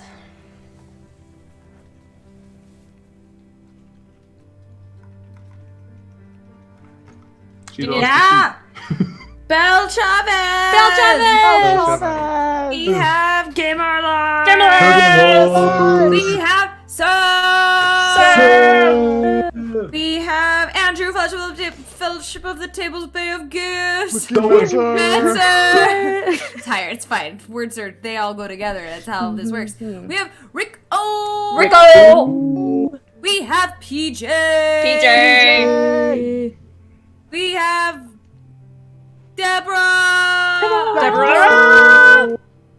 If I missed anybody, I don't have my piece of paper in front of me. I think that's it.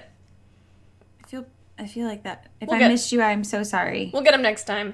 I'll Let's send go. you extra love. We're gonna sign off, but let's keep it short. If you have anything you want to plug, just go ahead and plug it in the little chat in Twitch chat. Just you could say like your name and your Twitter handle if you want. Let's try and keep it short because I know y'all are tired. Mindy. Hi, I'm Mindy. You can find me on Twitch and Twitter. I Miss Mindykins. And you played Leona today. Oh, I played Leona. Or something. I don't know, y'all. I'm tired. Kate. Hi, I'm Kate. You can find me everywhere on the internet at Very Pale Ale, and I play Kestra. Morgan.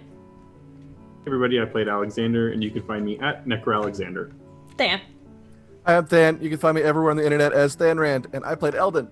Tony. Hi, I'm Tony, and I'm still playing Atlas for now. We'll see. You can find me everywhere on the internet as Cat Lagrange. Goat. Hey, I'm Goat. You can find me pretty much everywhere now as at Swaying Goat, and come talk to me on our Discord. I played Apollo tonight, and sort of Paler. Oh my god. Graham. Hi, I'm Graham. I played Yuri today, and you can find me on Twitch TV Graham Crackers or Graham Crackers 1 on Twitter. Dax. Hi, I'm Dax. You can find me on Twitter at GM_Dax. Eva. Hi, I'm Eva. I play Dawn, and you can find me at the Eva Serate on Twitch and Twitter and IG, and Eva Serate on Twitch. Derek. Hi, I'm Derek Sword. You can find me on Twitter at dsword16 and check out Ashes of Azmorin on Saturday mornings here on O4A. And last but not least, my sweet Ren. Hello, I'm Ren. You can find me on Twitter and Twitch at Thorny Dryad. That's like a prickly bush. And I'm Camille. You can find me on Twitter at CamilleDoesD&D. Please find our channel on Twitter at Open4Adventure. Thank y'all so much for staying late by almost 45 minutes, or a little over 45 minutes. We love y'all dearly. We will see y'all for some more resolution on Fates Chosen next week. Please don't forget to give a special shout out to everybody who guested today. They really did not have to, but they were doing me a huge favor, and I love them. Thank you so much. Okay, bye. Is it gonna go?